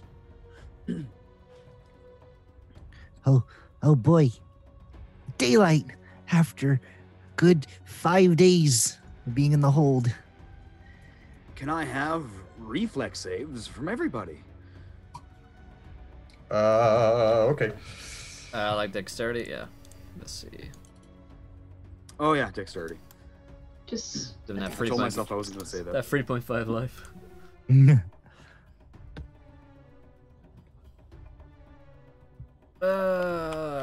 that's +3 on top of that, so that's a 14 for me.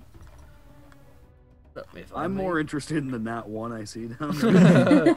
Yep, a wonderful that one. As for myself, I have a 1 dexterity. Oh, 2. Oh, a save, actually. I have 4. Oh, there it is. Fuck me. There it is. Yep. Hey, I've never actually used the Roll20 dice roller before. What's the second number on the right? That's if you have advantage. That's yeah. the, Oh, okay. Yeah. that's Cool. the second number you'd be rolling. So just 10. Yep. I don't even need chat donations. I fucking make it happen myself, mate. Yeah. Unbeknownst to each other, Syndra and Will's Tiefling down below deck are actually perfectly in sync. The ship is suddenly yanked to the side. So much so, you guys completely lose your footing. You are... The ship is almost horizontal, vertical now. The rest of you kind of stay on your feet and you slide a little bit. Shallot is completely in control of this, and he is wherever he wants to be with perfect footing. The shift, like the ship kind of shifts this way, but he shifts with it as if like he's not even leaning. He remains perfectly perpendicular. That To low the, center of gravity. I learned this from my many years with my trusty battle sheep. Huh. Syndra, you are thrown suddenly, violently towards the hand railing. And as it slips out of your grasp and you're going over the edge, you land on something. There's scales. Oh my god. The thing you've landed on blinks, eyelids as tall as you. And you guys in the cargo deck down below, you see the ranger sitting in a puddle of water down at the tipped end of the ship, which is concerning because a lot of water is suddenly entering the ship. You guys have been grabbed and are being pulled under.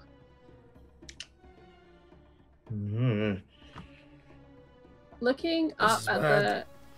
Sorry, go. No, I just want to say that. It's bad.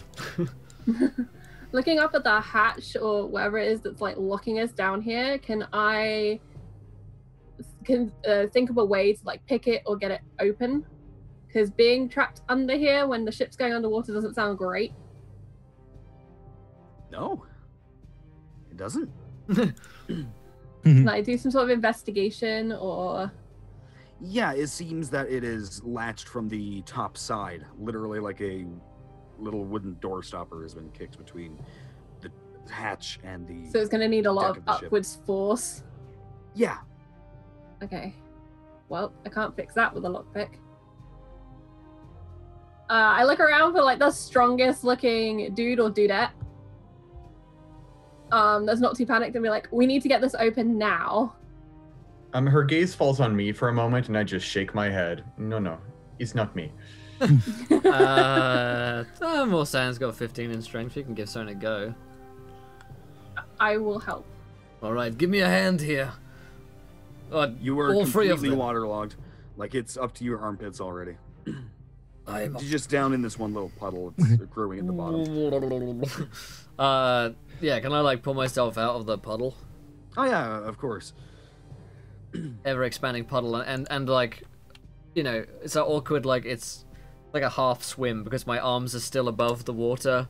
So I'm not like really Like swimming. doggy paddling? Yeah, I kind of doggy paddling through, I guess. Over It's the just water. a few feet, and then your feet can touch the solid ground again. You can kind of walk up this big ramp that the ship has Yeah. angled itself like, while all these sleeping prisoners just kind of tumble down into the water down there. Yeah, I'm gonna shout up, Syndra, get us the fuck out of here! And I'm gonna try and push the thing open with the assistance of Sienna. that Roll some athletics, strength or- checks. Strength, okay. Yeah, just strength, you guys. Actually, can, better at we'll- strength. We'll use advantage since you're helping each other. Okay, Alright. I'll just Syndra, I'll let the boss roll. the crew is standing Fuck me. around. You guys, stat. Syndra, the crew is standing around you. You are lying on top of a giant blue snout. There are blinking eyes to your left and to your right, about as tall as you. And this thing is up out of the water, has 2 hands with 4 fingers and thumbs, grabbed onto the back of the ship, and it's leaning forward, sniffing the crew members. They are pulling out scimitars. They are pulling out javelins. How far from the ship am I? Well, it's leaning over to try to sniff people, so you're above the ship. I'm above the ship. Yeah, well, I'm gonna go into a rage and jump back onto the ship. Okay, that sounds like some kind of athletics or something. Yes, indeed. Sunny could have rolled a strength check too, because I think she was the other one trying to open up that door. Oh, okay. I thought because you were giving advantage, but yeah, I'm rolling. It might not be good, but I'll try. It's gonna be oh, fuck me. We're all terrible. No advantage. Advantage! 17. You're 17. Oh. Yeah. Sorry, I just 17. saw a low number and assumed that was roll because I'm only used to seeing numbers below 10. Yeah, if it's roll 20, man. Ugh. With a 17, you can push it an inch or 2 up. It seems that when the ship was jostled, the thing has slid to the side a little bit. But just a corner or something still must be closing it down. You get it 2 inches open. I quickly Alright. wedged my dagger in that gap because I'm not letting that gap fall. Oh, this is much stronger than Shallot. Ugh. Shallot, I thought we were allowed to come up on deck, right? Like No, you're still No, under. we're Oh, trapped below. I thought- Yeah, You guys have been locked down there. yeah we've Okay. been locked in here. Okay, never mind. Like, so there's a little gap that Sienna's made. Is it like a shallot-sized gap? Not quite yet, no. Okay, yeah. Well, I got a 24 on my athletics check to jump off the dragon back onto You the do. ship. You land right in the middle of the deck, and the deck is having water splash up on it because this thing can't handle the weight of what you turn around and see is a blue dragon-looking creature with a thin layer of transparent water-like skin clinging to its face. And That's weird. its eyes kind of blink unevenly, and they're just kind of looking around at everything. All right. I will use my cantrip produce flame to throw some fire at it, and then make my way over to the latch of the trapdoor to try and open that up. Okay. Do you have a specific damage on Produce Flame? I do. 8, so 22 to hit, 30-foot range. You shoot your flame at this thing while backing up to open up the trapdoor, and you certainly can. In fact, it's underfoot, kind of shaking. They're trying to open it, and you can kick the little latch aside, Yeah. and it'll fly open, you guys. And As it opened, Booper There's- comes flying out and just like grabs onto Chandra. He's not ready to die here. Hey, I got a nat 20 from Soldier 9. Thank you, my friend. I need it. there's a big hiss of steam, and billowing clouds issue forth when the fire hits this creature. I am following my And- friends as best as I can, by the way. Just Yeah. for mechanics reasons, and so everyone gets a turn to talk. Let's roll initiative. Also, just one quick thing. Standing outside the trapdoor, you now see these glowing veins of lava, of what looks like almost lava, where the white tattoos were. on Syndra, and her eyes are like glowing embers. And yeah, she looks like she's just this big, fiery, angry mess at the moment. Nice. Syndra, you can roll a d10,000 because It's the Apple has given you one after he won today's guest game show of What Did Will Have for Lunch Today? It's the Apple was the fine winner of said contest and has won himself a free Wild Magic Search. Excellent. All right. It seems that the Sea Dragon, called by chat, rolled a 9 on its initiative, and the crew rolled a 7. So, literally everyone's gonna go before the crew. Nice.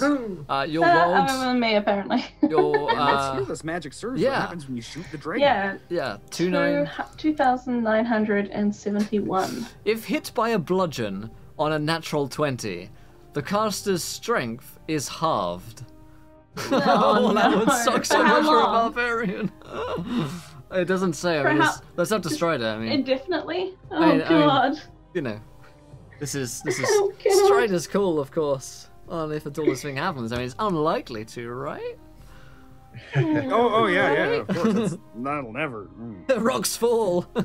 Oh, natural. Rocks fall. Oh, I used my natural 20. Okay, that's good. Let's see. Initiative count, if I am not mistaken, we start with Sunny bursting out from under the deck first. Which Yep, kind of so- makes sense. So Boopa's gonna just latch on Chandra because she's tall and above the water, and that's pretty much as far as that thinking goes. And Sunny is gonna just try and take in what's going on with the situation. So something's attacking the ship. Oh, look, it's a sea dragon. That's not good. That's really big and scary. And she's gonna reach just back and just grab the short bow and just take a shot because she's not really sure what else to do in the situation. Go for it. Let's see your shot. If my sheet ever opens. Bad dragon. Put the boat down. That is 25 to certainly a hit, actually. Huzzah. Nice. And that's 10 piercing. Tremendous. You kind of see this reptilian snouted shape behind this big cloud of mist and steam, and you're not going to wait. You loose your arrow, and you can hear it clattering against scales. It might not stick in. It might bounce down to the deck of the ship or fly off into the water. But it was a solid hit. You could hear it ka-thunk. Is there anything else you do? Do you move anywhere? Using my movement and my bonus action, I want to look around and look for some rope because I'm assuming there's rope even on an airship, and just There find is. somewhere to kind of secure myself so I'm not going to end up being toppled off the ship if it kind of bounces too extremely in any direction. If only this was 3.5 and I could let you make a use rope check. Because certainly adventurers wouldn't know how to use rope. Okay, I'm yeah. happy to do a dex or a strength or something if you want. No, you're fine. There are Okay. ropes in the back, in the front. Just the mast was replaced by this crystal. There's actually still other sails. And some of the ropes are loose. They've been cut on one end. Just kind of as this thing flails about. And you can find a loose one tied to the ship very sturdily. And you can kind of wrap it around yourself. Alright, cool. That's all I'm going to do. Tremendous. I believe, James, you are next. Yes, I am. Could you describe the situation for me real quickly? I'm trying to revisualize it. You are on a ship, and the ship has started to pull a Titanic, Mm-hmm. and the back of the ship is being dunked into the ocean because there is a strange creature with large blinking eyes and a curious sniffer trying to climb up onto the back of the ship to see what it is. What part of the ship are we on? You guys are bursting out into the center of the deck, and this thing is hanging on to the very back end of the ship. And how far are we, would you say, from this creature? Oh, the ship's not actually extremely large, so you can be within 30 feet, you can be within 60 feet, wherever you need to go. Okay. I'm going to get within 60 feet and look at the people around me and say, I am trusting all of you to get us off the ship. In the meantime, I will try and subdue this savage beast. And I'm going to raise one hand and summon the forces of chaos to my side and cast Chaos Bolt. Let us see the Chaos Bolt. Let's bring it on. Bolt that chaos. Boy. That is a total of 22. To hit? Yep. Because that is certainly a hit. So I get to roll 2d8 plus 6, which is a total of 11 damage. And, sorry, what color is this dragon creature? It is bluish, and it has this strange, almost translucent film over it, kind of like water. And this Chaos Bolt, through pure random chance, is going to deal force damage. So 11 points of force damage. Okay. I'm going to make a completely unrelated, totally not a secret roll here. Don't mind me behind this big screen of mine. That's not a dice rolling. Shut up. It collides with this thing's face, and it kind of snuffles, and it leans back a bit. No longer looming its head over the deck and over the crew. It kind of backs off when you do that. Is there anything else you would like to do, sir? I'm going to try and get as far away from that thing as I can. I'm going to back up another 30 feet. Yeah, you can take these stairs up to the front of the boat. Oh man, I should have learned ship terminology. What's the front of the boat called? Port, the That's starboard, The bow. the bow. The bow. Yes, The stern. the stern bow. Oh, that's the back. stern Stern is bow back. port. This thing is on the stern, and you back up towards the bow. There are steps. And, Will, you get to Yes, do something. for glory. Excellent. I pop out from this not underground, you know what I mean, below deck area, and I see what this fucking dragon. How big is this dragon that I'm looking at here, Strider? Roll some kind of nature check or something to, like, see what you can gather off of this, because you're a nature guy, right? Sure am. Sure am. I know everything there is to know about boats as well. On the side of the boat, the word Hezekiah is printed really large. You guys don't know what that means. 20. 20 on my nature. 20. This is an aquatic sea dragon, and the aquatic sea dragons only live in the sea when they are freshly hatched. This is a babby. This is a freshly hatched one. Okay. It is certainly not even gonna be necessarily aggressive. Oh, but I've- it's. I've read about these. Boop them on the nose, and they'll go away. Albie, the racist dragon. Yeah, I'm gonna instead of like just grabbing my bow and killing it, because Small Sand, you know, he does love nature and he does care about creatures that are from the natural world. And I will. Is there any like provisions? I'm thinking of throwing like a sack of food at the creature, or possibly into the ocean. There is non-mush food, non-slop, in crates on the surface deck. It seems Yeah. the crew eats much better than you guys do. Yeah, I bet they do. So I'm gonna grab this, sack of non-mush food. Maybe there's some meats in there. Maybe there's just some wheat or some grain or something like that. Yeah, some of the fishes they've been catching. Yeah, fish, that kind of thing. Yeah, actually, this creature probably does have quite a fish-based appetite. And I will shout and I'll say, "Don't fight the creature! It is newborn, just hungry." And I will throw the sack into the ocean and try and get the attention of the creature and like, "Hey, boy!" When you throw a ball Roll to a a dog. charisma check, actually. Oh, in dear. fact, you can make one for the crew and one for the creature. I'm not a charismatic man, I have to say. I put 10 in this. I am perfectly average. I am neither not charismatic. Oh shit. Or actually I am. Sometimes I am. Dragons, they like me. The crew is definitely not going to just let this thing attack the ship because they still think they're under attack. But the baby dragon kind of turns its head so it can look at you with one giant eye, and you're like, fish, throw.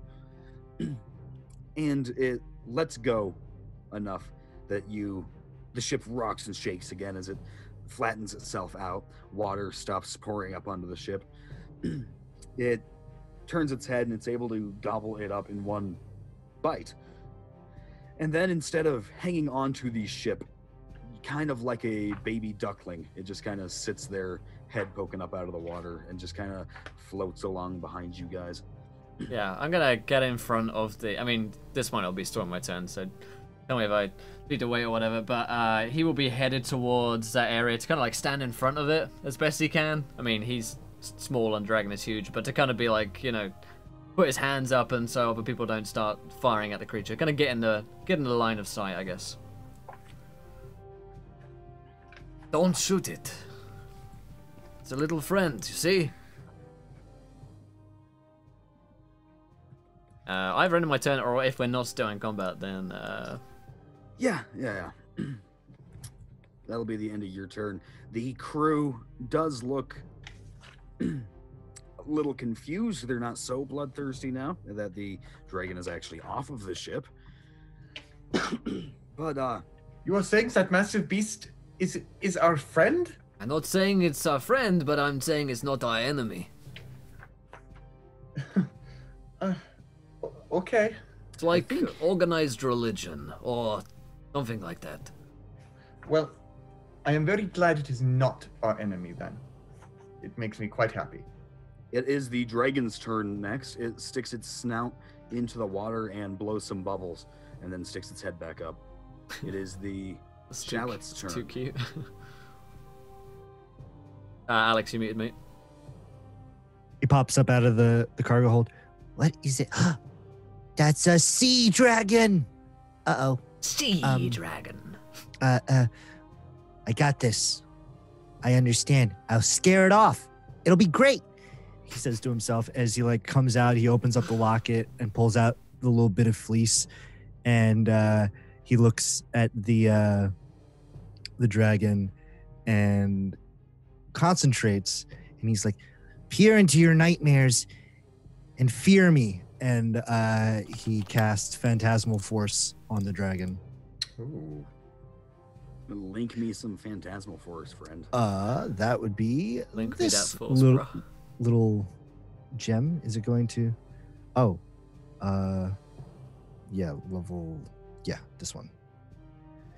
I tap into the nightmares of a creature you can see within range and create an illusion that is a manifestation of its deepest fears, visible only to that creature. The target must make a wisdom saving throw. On a failed save, the target becomes frightened for the duration. At the end of each of the target's turns, before the spell ends, the target must succeed on a wisdom saving throw or take 4d10 psychic damage. On a successful save, the spell ends. And what is the DC he has to meet? 14. On an 8, this thing just freezes up and instantly stops. It just looks at the ship with tears in its eyes. And it just starts squonking. It sounds like a seagull just peeping. Extremely loud peeping, but still just high-pitched peeping. And it is no longer following you. It's just sitting there screaming. Aww. And once again, the day is saved. Thanks to Shallot, Wilbur, Walla Walla, Thaddeus Weatherfields. Can you guys roll me another dexterity save, please? Uh-huh. I'm just This hoping is- Mommy isn't about to appear, because that would be bad. Hey, a 20. Is this something that I can see? Because then I get advantage on it. because of danger sense. It's traps, right? Danger sense. Yeah, traps and like spell effects and that kind of thing. Like anything that I can see, like that I can brace for, essentially. I'm gonna say not this time. All right. Nobody sees the Spanish ink or dragon.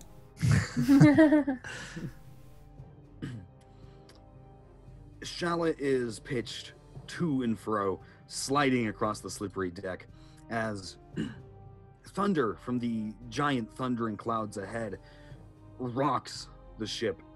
It's still out on the horizon, but the thunder echoing at you guys is so loud and with such force it seems to shake the ship itself. And one could even spy, if they looked over in that direction, what would look like the horizon in front of you flapping.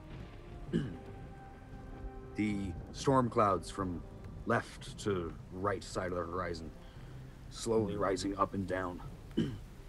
I will say to Charlotte, there was no need to scare a creature away, Charlotte. Of course. And as he's like being thrown about, of course, there was. It was going to eat us. No, it was not.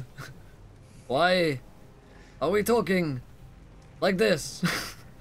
I, for some reason, can't get my footing. Me neither. Can I reach out a hand and grab Charlotte before he goes flying again as he's casting me? Yeah, you can. Awesome. Do you want a dex for that? No. Okay. I'll say Shallot can be resituated. I'll grab the other one, Marsan. Thank you, Sindra. The crew's attention has turned from the baby dragon to this roaring, thundering, flapping thundercloud coming at you guys. Storm They is seem coming. Concerned? Yeah. Batten down all of your hatches, I believe is what they say in the Navy. Or something along those lines.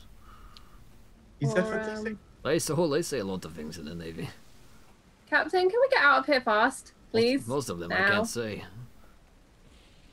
Yes, Captain Dwarf, get us out of here. You guys, how well is Captain Dorf doing? He's fine. Uh-oh. Oh. He works his way up to his feet. Not sure that's a good Just, thing.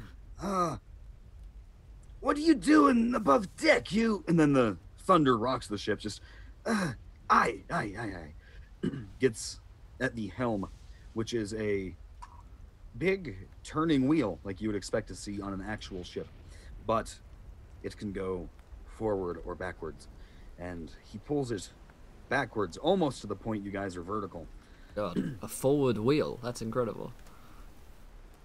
This man has literally reinvented the wheel. I respect him. Oh my god, wheels only go round and round usually.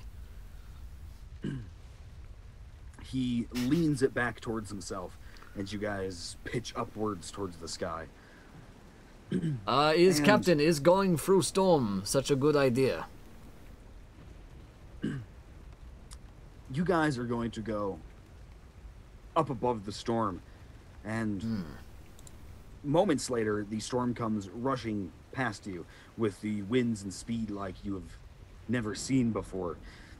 Seeing the storm from this angle, you guys can see wings and a tail longer than the entire capital city of the Imperial Collective.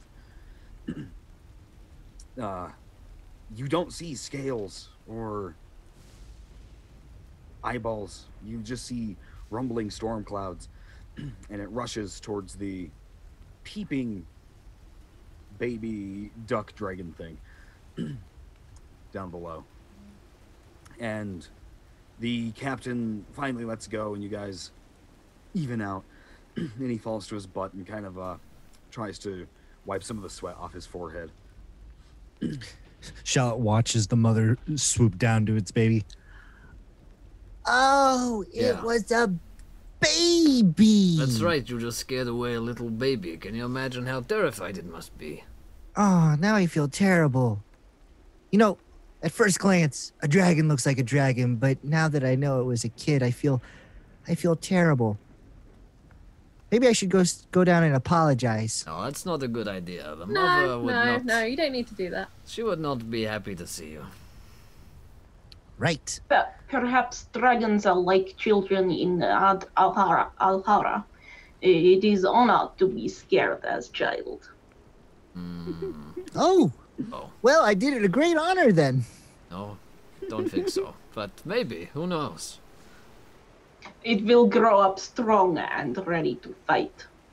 I do not want it to be ready to fight. I want it to be ready to run away. Just... Oh, no. I think that dragon will remember you, little Charlotte. It probably will. Hearing this, Sienna's just going to put Charlotte down, away from her.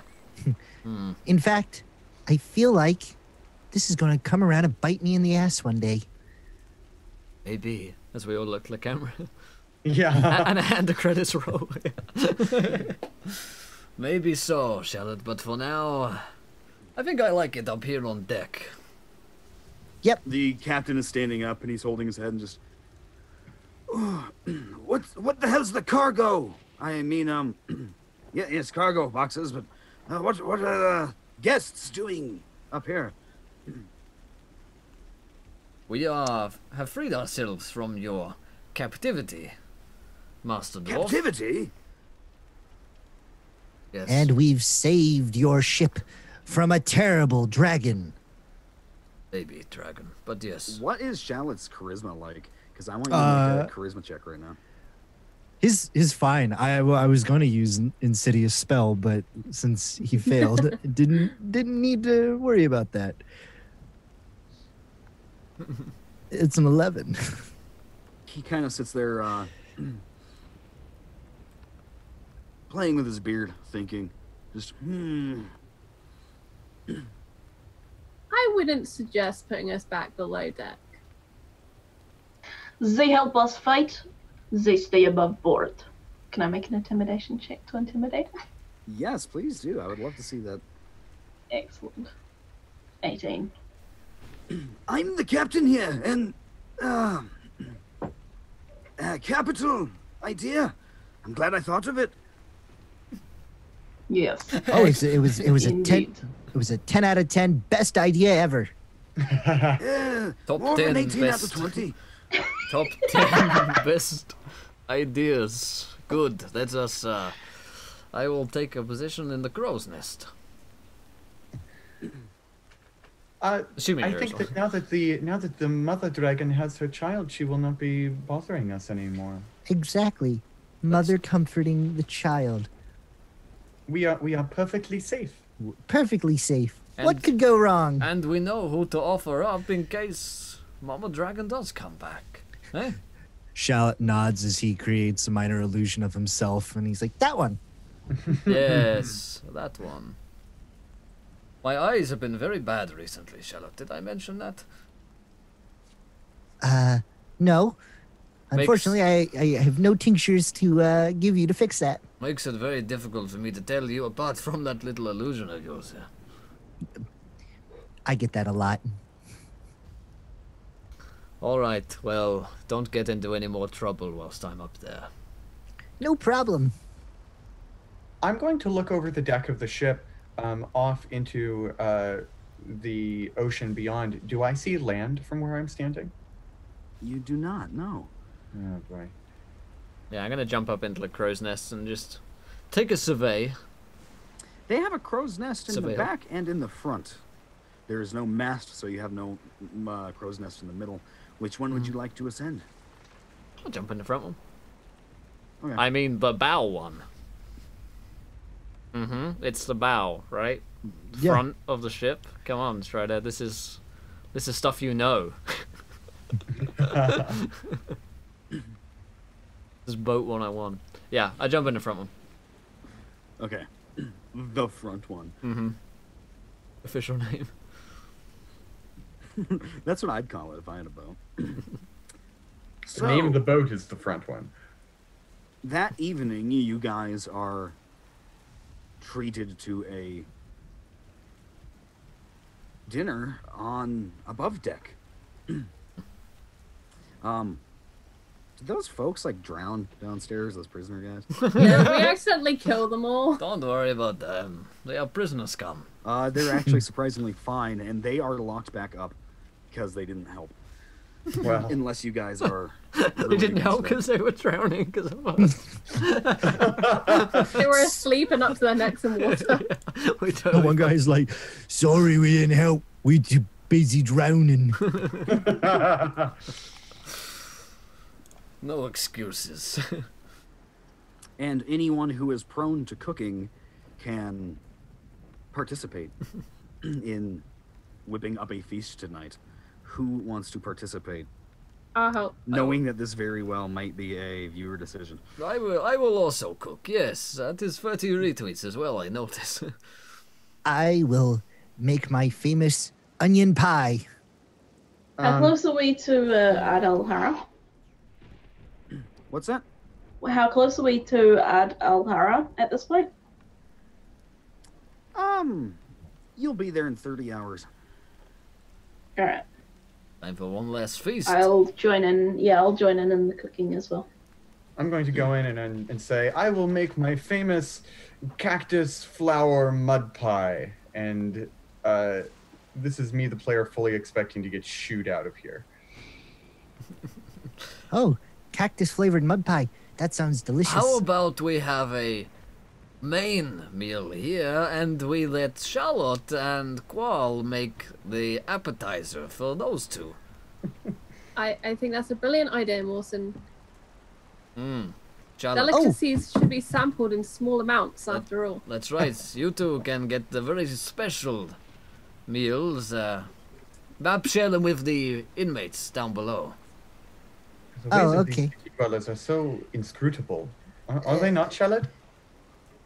Yeah, but It- if we were doing appetizers, I would have made my famous shallot bloomin' onion. Trust me, it would be lost upon us.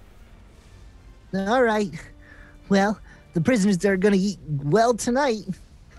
Oh my god. I'm going for the viewer decision to assign just a number, a 1 through 5 on you guys, and roll it and see. Number 5 is James. Okay. There are strange ingredients here, things that you're not used to cooking with, or perhaps even seeing. You're kind of going from crate to crate when you notice one moving to your left. You step open, and it's this crate's like 4.5, 5 feet off the ground. It is huge. You pop open the lid, and you see the entire crate is an egg crate. Quite a few of them are cracked from the earlier festivities, but there's a good number of them that are sturdy and ready to go. And the movement's coming from just under the surface. One of the eggs is twitching and moving around. Oh my. The eggs are about the size of your torso. I put my hand on it. I'd like to inspect the egg. What does it look like? How does it feel? That's like intelligence, unless you have some kind of knowledge or something you could use. Does Shallot also notice the eggs moving? I suppose he could. That's a 13.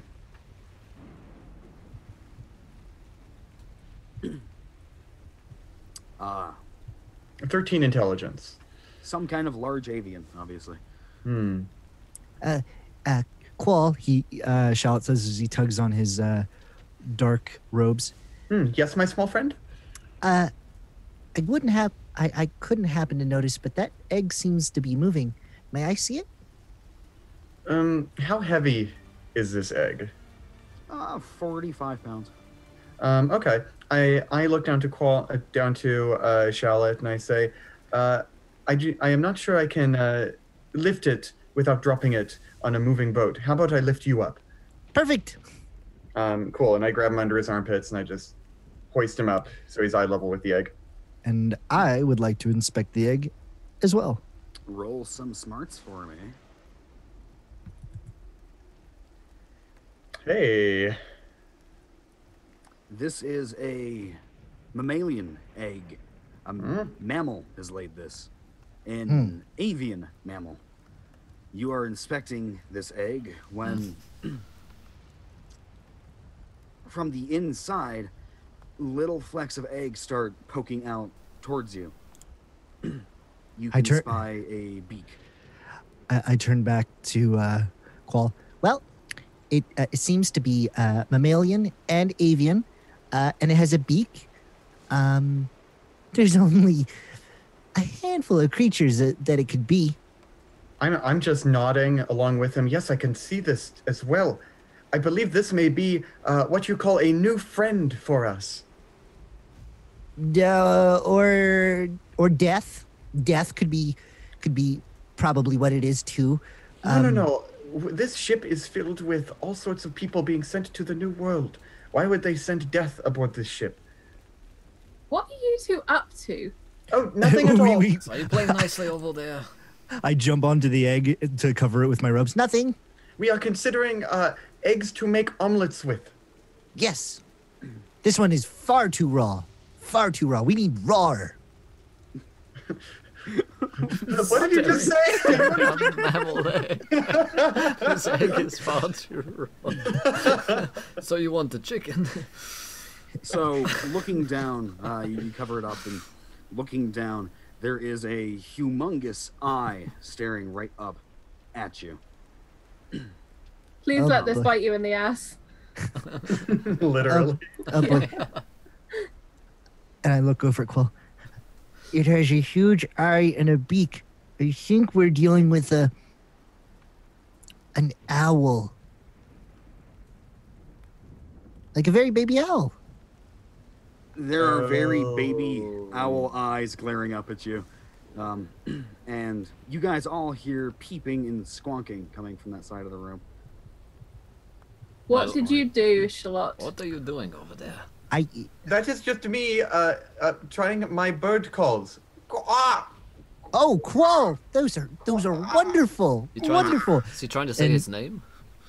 And Shallot casts minor illusion to make the sound of like bird calls along with it. Oh wow, so talented. I go back to making whatever it is we're making. You guys hatched out in front of you, and big paws jut out and start climbing out of the egg. And you guys are privy to witness the hatching of a completely naked baby owl bear covered in egg slime. And he is just huge-eyed staring at Shallot. And if Shallot moves to the left, he moves to the left. And if Shallot walks across the room, this thing's going to try to walk across the room. At the left. Oh boy. Qual? Yes, my friend? I think I inadvertently imprinted on a baby owl bear. I think you're that creature's mother. Boy. All right. Let me enter my mind palace and try to think if I recall how to take care of an owlbear, because we can't throw it overboard. I mean, we could. But that As this is happening, I'm going to reach into my robes and take out some rations that I brought with me from the desert. That's like, you know, a cactus steak or something, right? Just this big hunk of cactus seared on a flat rock, and I will hand it out. It's been dequilled, of course, but I hand this thing over to the owlbear and say, "Would you like some of this? It is nutritious and filling." Do you think owlbear parents have nipples to give them milk, or do they just vomit up into their mouths? See, these are the questions that I would like to try to recall. This is some meta knowledge I need to know. You know what, straight up, I've done a lot of thinking on the matter. There's a lot of scholarly debate. I feel like Jeremy Crawford and Mike Miles are just sick of questions about owlbears at this point. It's up there with Dragonborn. Yeah. Are they born naturally or are they hatched? Well, we have the answer now, you guys. This is canon for all. Personally, all I think editions. nipples are involved. Yes. This thing does not eat your cactus steak. On the other side of the room, trying to prepare food, Karima is going to approach Syndra. now, and she's just kind of nervously looking around, and she laughs at a joke that no one told. Just, are you cooking? Yes, we must eat. Right. I'm gonna go give the captain his food then. Yes, I will stay here and add our spice to the meal. She waits for you to cook it up and spice it however you want. She sticks her finger in it and slips it off of her pinky. She's like, delicious. Okay. Little bowl. She finds a little bowl, fills it up, and she takes her leave to the captain's private chambers. If I see this, like, does this look a bit weird, like shady and weird, or, you know, do I get this? I pull a feeling about bottle this from chick? my. Add my special spice. Yeah, I pull a bottle from my backpack and add it to the thing. Does she next look like the around witch and- from Snow White? and taste it and go, yes, it's the right amount. Just a little bit Just of the bottle. poison. Right. I've got like a herbalist kit, so I've got a bunch of like herbs and stuff that I would add into, you know, the odd bay leaf here or there. You know, I set the slow cooker to 5 and just let it rip. You know, that's Yeah. more Sans kind of style of cooking. Do you guys still keep trying to hide the baby owlbear? Yeah, I mean, Or is it crawling around getting Are they into still everyone? talking to this box? Yeah, I'm What's like, going on? I'm like, guys, it's dinner time. Come on, Hold on. Right. playtime is over now. Charlotte, we cannot let anyone else on the ship know about this creature. Otherwise, they will try and eat it. You're right. We can't let him know about little Aloysius. Listen, I'm going to ignore that you just gave it a name, Aloysius, and I am Listen, going to say, don't do that. and I am going to say Aloysius. this: we probably need to steal some of their meat food from the table without them noticing us and deliver it to this creature. Of course. Right. I understand how to do that completely. You stay right here and look after Owlicious. I will look try to after walk away. Owlicious, and we will become best of companions. Good. Now, little Aloysius, you stay right here. Mama Shallot is just gonna go get you some food. No problem. Don't worry about it. James, is your character like holding the owlbear? Will the owlbear let me hold it?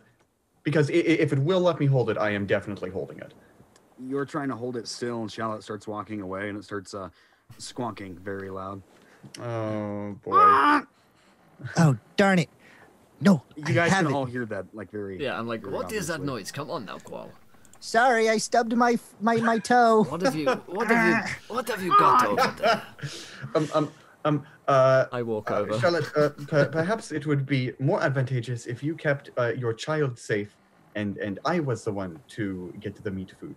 Oh, or I could do this You and guys cast. can hear this conversation. I very am like- loud at this I'm like- point. Oh well, we're I'm like walking over, like, and I'm just looking over their shoulders. They're like, yeah, we can like sneak in, and like, they'll never know that we've got this baby owlbear right here. And I'm like, hello.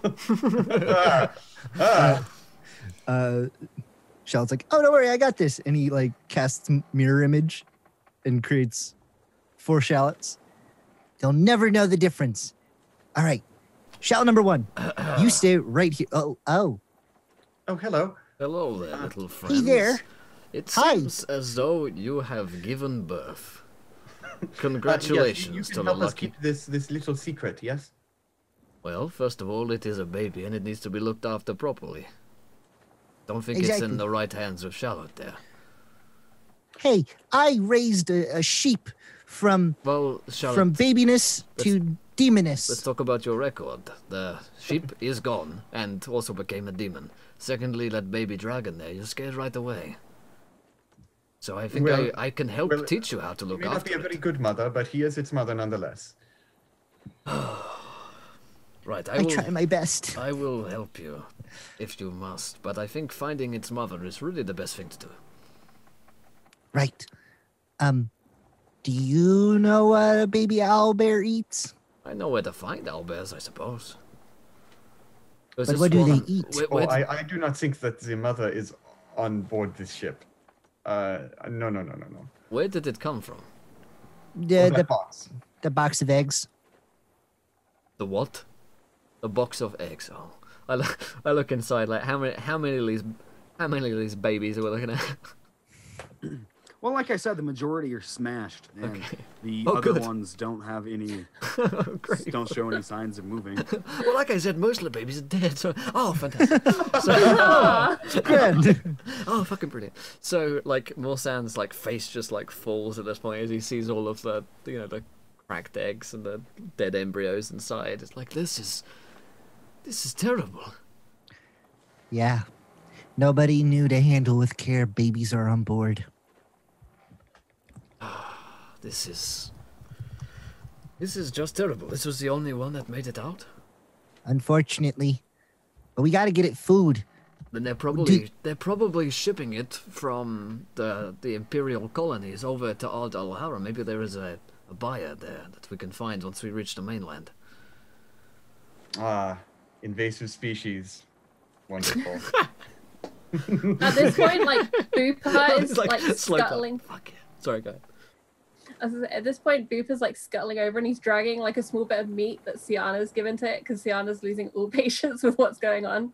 And he just like dumps it on Charlotte's head and sits on his shoulder and waits to see what happens. I'll call over Sienna and Syndra. Hey, you two, we've got a baby. I'm The pointing owl at bear Luke. standing up on its hind legs is about 2-3 centimeters taller than Shallot, and it picks the raw meat up off of his head because that is his mama feeding him. Oh, yes. Oh, good. I thought I would have to chew it up and puke it into its mouth. Good, Well, I mean, good if to you know. want to be authentic about it, then yes, you should. No, It I'll- looks like it can eat it by itself. Every 2 or 3 bites, it makes a gross noise. It's like, Yes, you should. then it starts chewing on it again. You should lubricate the food before you give it to the baby. All right. And I look at the other 3 shallots. Okay, shallot number 1, 2, and 3. Start chewing, and you start chewing. You start spitting, and you You just eat it. you hand it to Aloysius. And they all like salute and they start going. They start ripping into the meat, chewing and spitting while the other one starts handing it to the owlbear. Is the entire party in this room now, or are there still some people Yeah. outside? Okay. No, you guys are all in here. Yeah, I think I called the others in maybe. Sienna's like clearing her throat and just kind of eyeing the door, like, let's not draw more attention to what's going on in here. And she's like pointedly chopping, trying to Yes. get the crew fed so they leave us alone. Yes, Yeah, perhaps Cinder's close. still focused on cooking. Perhaps we close the door so no one else comes in whilst we are busy working here. Well, I am happy to say to all of us that we are now a proud secret family, as we are all now the proud secret parents of a small owlbear. Just what I needed. Yes, well, I suppose that we have stolen cargo, so we must hide the baby from that captain there. I do not think he would look after the child very well. And any buyer that there is on the mainland is mostly someone that just wants it for a curiosity or to put in a zoo or stuff it and put it up on a wall, so I say we keep it safe, we keep it secret, and when we reach the mainland, we find a place to put it out into the wilderness and let it be on its way. Ah, très bon. Very good. When people have a saying, if you love something, you must set it free. That does not make any sense. No, if I you never- love something, you would keep it Yes, close. I never understood it either, to be honest. What terrible parents we would be if we were to let this thing go alone in an unfamiliar land. Well, yes, fair enough. We've got food, and it might need, I don't know, milk? Strider, would I know what the baby owlbear needs? The baby thing. The baby Roll a nature thing. check for the thing. What has this campaign become? I don't know, but I like it. I rolled a 10. Make a thing. 3 men and Lots a of baby. Creatures, lots of mammals drink milk, but birds don't. Right. Okay. Well, it is a bear as well as an owl. Like, Plus, it has a beak, so I don't know who you're gonna have it latch onto, but that's not gonna be comfortable. Oh, I know. Just feed it fish and stuff. It'll be fine. Keep it in here and try and keep it quiet. The squawks are very loud. Charlotte, is there anything you can do about that? I don't know, magic or something? Ah, yes. And Shallot goes over and he finds a potato sack and he cuts it and tries to make a makeshift robe and throws it over the owlbear. This is my long lost cousin, Ollie. Good, good. That will work. Good. Great. Okay, the feast tonight is going to take place on the deck of the ship. There is one unaccounted for Ollie, but most people don't seem to notice. He blends in rather well, as long as people don't try to get too conversational with him. What's everyone chowing down on? I'd have made some like herby, frothy, Yeah, I imagine some kind of like fishy, stew type thing. stewy Yeah. thing. Yeah. Shallot's slipping up some gnome onion soup.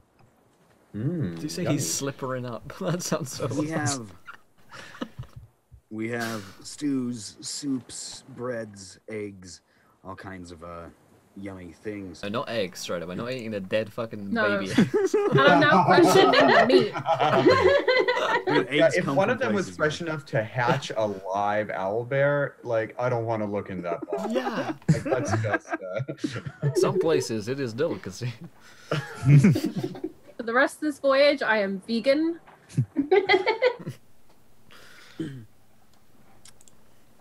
There is Qual is just chomping down on a fresh onion that Shallot gave him. He's just eating that damn thing raw. everyone is nomming and chomping down. You guys can hear the captain in his private quarters preparing to come out. There's a loud thud in there. A minute or two later, Karima steps out, and it might be a trick of the light or a flicker of the torches, but it looks like she has blood splattered on her sleeves. And from anyone who Karima? is partaking in Syndra's stew she made, I'm going to need a Constitution saving throw. What the fuck, Syndra? I knew she was shady. I knew it.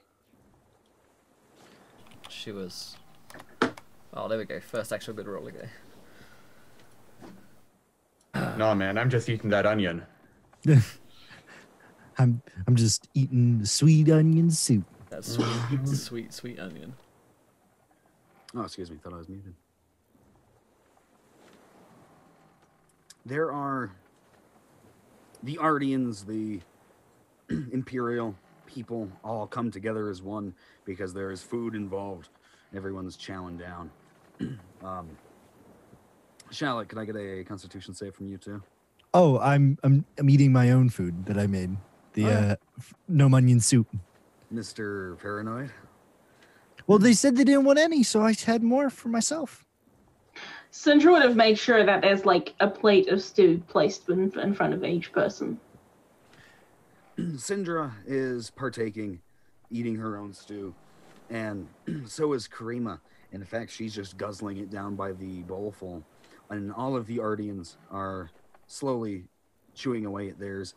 And you guys can notice a stiffening up of the Imperial members of the crew.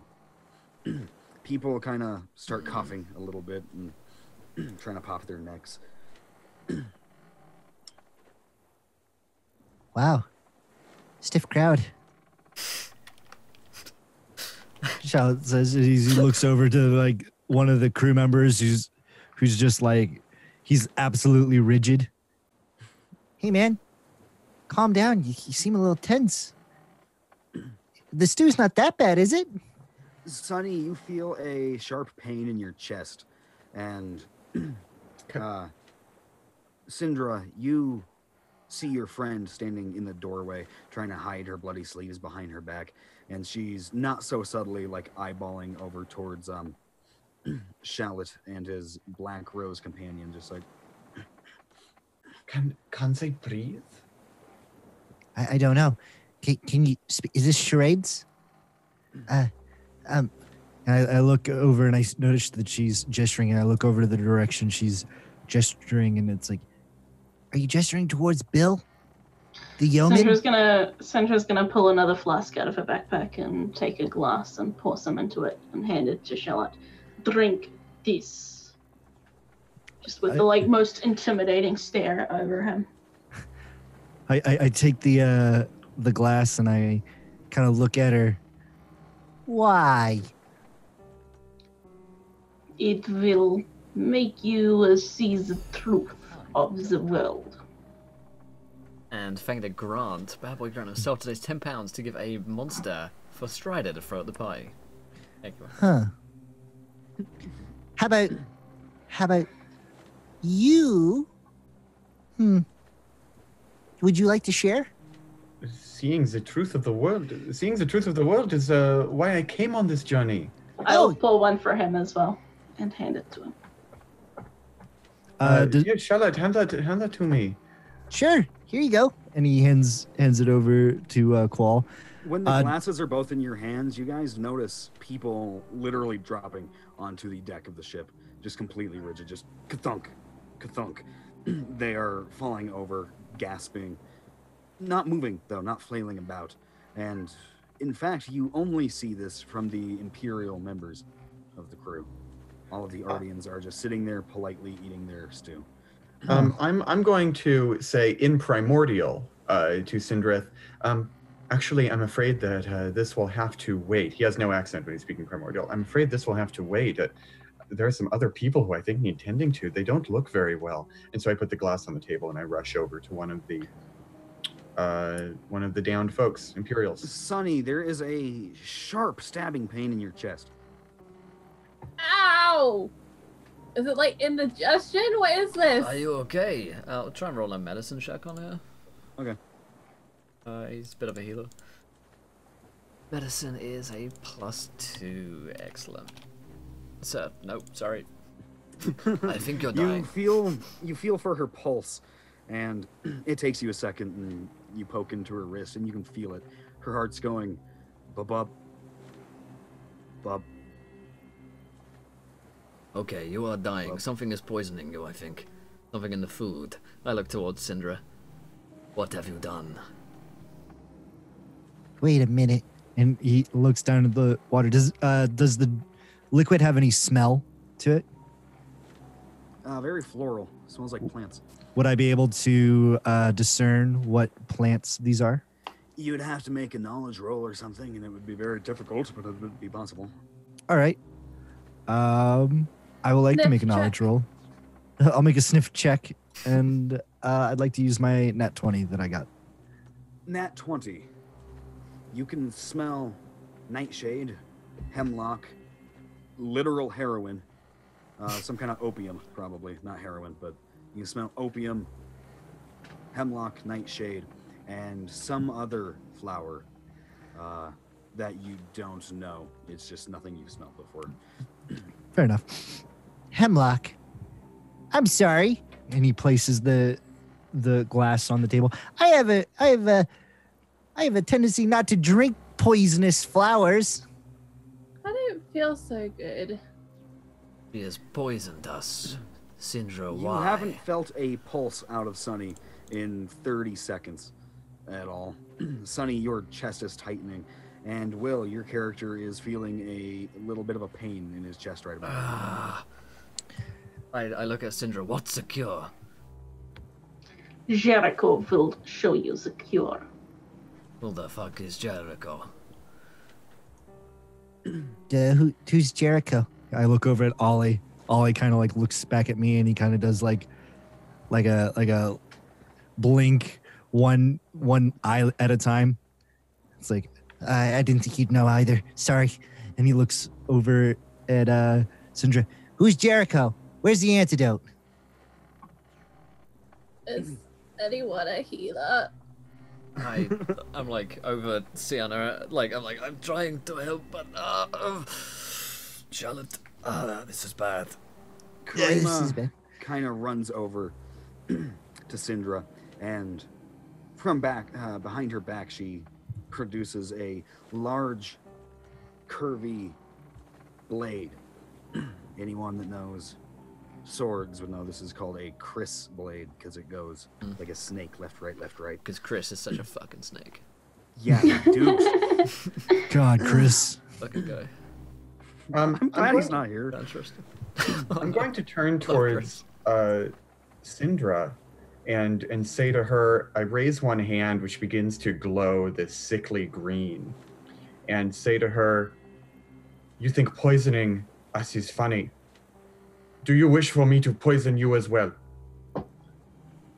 There is nothing funny about Jericho. He will show you the way. Who is this Jericho? You will meet him in time. Now I- drink. I have no reason to trust you. You guys spy the Ardian members of the crew standing up and walking over to their seized up counterparts, and they pull out little daggers, little letter openers, and just draw a quick line across their throats, and they start kind of kicking them. Oh shit. As my last Over off. stand, as I'm dying, I want to throw a dagger at Syndra because the bitch just poisoned me. Do it. Also, Sienna has a natural 20 as well as Syndra from Bad Boy Grant. Thank you, Raphael. You Screw traitor, it. this is murder! You have murdered innocent men! Karima yells out to everyone, and she's like, remember, only kill the crew people. Jericho wants these ones alive. Yes, only kill the expendable ones. I will come willingly. I see no reason why I need to drink your poison. It is Jericho's way. Unfortunately, I don't take kind to people hurting my friends. And Shallot looks over at Syndra, and he will cast Phantasmal Force on her. Really quick before you do, does an 18 hit Syndra? Because that is the Yes. dagger. Go ahead and roll your damage from that. Do I have an ally within 5 feet of her? Oh, well, she was within arm's reach, Shallot to hand her a glass. Then she gets sneak attack damage too. You're not expecting it. Yeah, The dagger that's just comes flying up surprising anyway, from so. Sienna and sticks into your flesh. I don't know if you'd be screaming or wailing at that point. Just probably you look down at it. You guys can see the morning sun coming up and a glitter from down below. Any quick glances over the sides of the ship, you guys are above sand. There is a city behind you with a big spire that reminds you of the castle that you saw in the capital city of the Imperial Collective. It's almost undoubtedly Imperial architecture. And it is disappearing behind you very quickly. You guys have overshot the city. And one of the Ardians goes and they take the helm of the ship and they keep it on course, flying out to the desert. And I believe this debauchery would be a perfect place to pick up next time. Ooh. Oh man. Oh my gosh. You. We were going to be friends. Damn it, Syl. You never damn it, know. Strider. You, Could still happen. you On guys. the razor's edge of losing his sunny disposition, he is going to go into the darkness very soon. Just gonna Anakin Skywalker any episode now. Evil bastard! I can't believe it! I can't believe you fooled us! We trusted you! We I trusted you. I didn't trust Karima. Now I should have known better. We were supposed to bring Will, balance what to was the all those force. donations or anything? I don't want to miss anything. Oh from man, next no, we session. got it. We got. I believe there's a monster It's a from Grant. monster from Grant. Yeah. That's the only one that is left outstanding. hear him. Muted. Sorry, I was muted on Zoom. Yeah. You have just a monster from Grant left to get through, and we've got a few nat 20s, but they're on the screen. Man, that was fun. That was a lot of fun. Hopefully you guys enjoyed the sounds of Zehir as much as I did, dude. I could go for another 3 hours right now. That was sick. But yeah, I'll actually be back on tonight in 2 hours, an hour and a half. I don't know. Time zones are fucking awful. 9 p.m. Eastern. I'll be DMing the Save or Die show with friends Pruitt and Jim from the WebDM show, and Nerdarchy Dave and Cody from Taking 20. So you can see me again. Then DMing a game in Penumbra and Dark Fantasy. It's going to be a lot of fun. Oh, and Grant Ellis donates £3, and that one to Charlotte. Of course, Grant. Thanks so much, my friends. But let us go around the cast and crew. Did we enjoy ourselves? Where can we find you guys online? Of course, if you guys enjoyed the show, hit the follow button and join us. And you can subscribe on YouTube as well, where all of these videos go up in like 48 hours time, so you can find them there. Strata Heat, my friend. Awesome work. Incredible stuff. Well done for integrating all of the hijinks that chat has been throwing your way, as well as weaving a incredible narrative in today's episode. What did you think of it, dude? Oh man, I've been looking forward to this. I had a good time. Chat tells me owl bear, and that's all it says. So, why is there an owl bear in the sky? Hey, it worked. In the middle of the ocean. I had a good time, man. First sessions are often kind of like first dates. They're a little awkward, and everyone tries to talk at the same time. But the ebb and flow was quickly conquered of conversation, and everyone did really well, man. This group has great chemistry. You put together a good crew for this season. I was worried this is going to be another frat pack season like we've left that to last Greg. Year. Yeah, I'm sure, man. So, yeah, I had fun. I'm looking forward to what these guys are going to do. I get to keep the story going pretty quickly from session to session. So, shouldn't be any more lulls. That was actually the slowest session, so you guys should buckle up. Nice. Woohoo! Very cool. Yeah, man. I'm happy to be here, happy to be DMing. And we shall see if they kill their other party members already at the beginning of next session. Excellent stuff. James, yourself, my man. What an incredible way to start a campaign. That was great. First sessions are hard because you have to get to know everyone, and I feel like I instantly have a great idea who everyone's character is. It doesn't always happen. So I'm super thankful to have such a personable and interesting and well-characterized cast with a GM who knows how to roll with that and let the characters take center stage. That's great. If you want to find me after this episode, my Twitter handle is up there in the doobly-doo. I'm a game designer. I do freelance work for Wizards of the Coast and Geek and Sundry and Kobold Press. Kobold Press has a Kickstarter that's running right now for a big book of monsters that I worked on, 300 new monsters. It's like a second monster manual called the Creature Codex. So yeah, please follow me up there if you want to see all the cool game designy stuff that I'm doing right now. Thanks. Awesome. Syl, you treacherous thing, you. Yep, this is the first time I've played like a somewhat not wholesome character.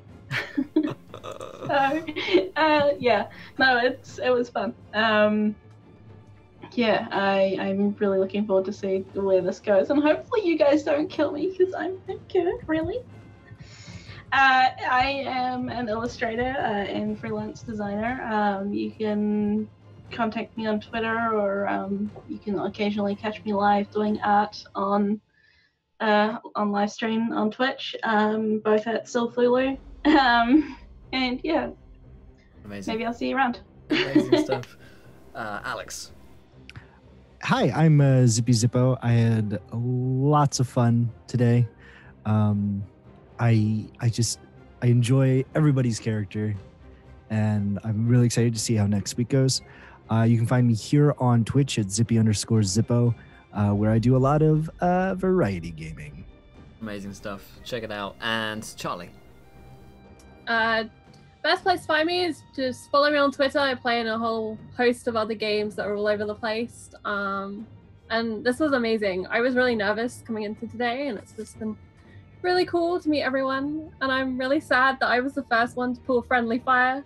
Sort of. I mean, I was just poisoned, so who really shot first? I blame Syndra, to be honest. Somehow I blame Charlotte with the baby thing, but we'll see. Oh, Charlotte shot first. and I want to just shout out chat for being super cool and giving me a pet hand and giving the pet hand a name. Incredible stuff. Can't wait for more Booper shenanigans next week. Incredible stuff, guys. I'll be back on tonight for the Save or Die show, 9 p.m. Eastern, fucking like 2 or 3 a.m. in the UK. We're going until like 6 a.m. today. If you're ever in the UK, then fucking good luck staying up because I'm going to need a shit ton of coffee. We also have a Q&A tonight on the Save or Die show as well. And we have Adam, the lead designer from D&D Beyond, who's going to be back guesting on the show, so it's going to be a lot of fun. Come along and join us. Nice. And then tomorrow is Thursday, which means we've got a premiere of Tales from the Twisted Tower, which Kiena is going to be DMing. Super excited for that campaign, followed by the viewer game, The Great Galerium of Grun Rundi, which is quite the tongue twister, but it's a lot of fun. You guys can come along and play each week. Come along here and join us. We're going to go host our good friend McLoken, who is he's currently on break right now, but McLoken's good people, and he's streaming episode 17 of his show Chosen. Go over there, enjoy some Dungeons and Dragons. I'll see you guys again in a few hours for Save or Dice, and until then, try not to throw too many nat ones because we want to be here laughing when you do. Good night, everybody. Bye. Bye.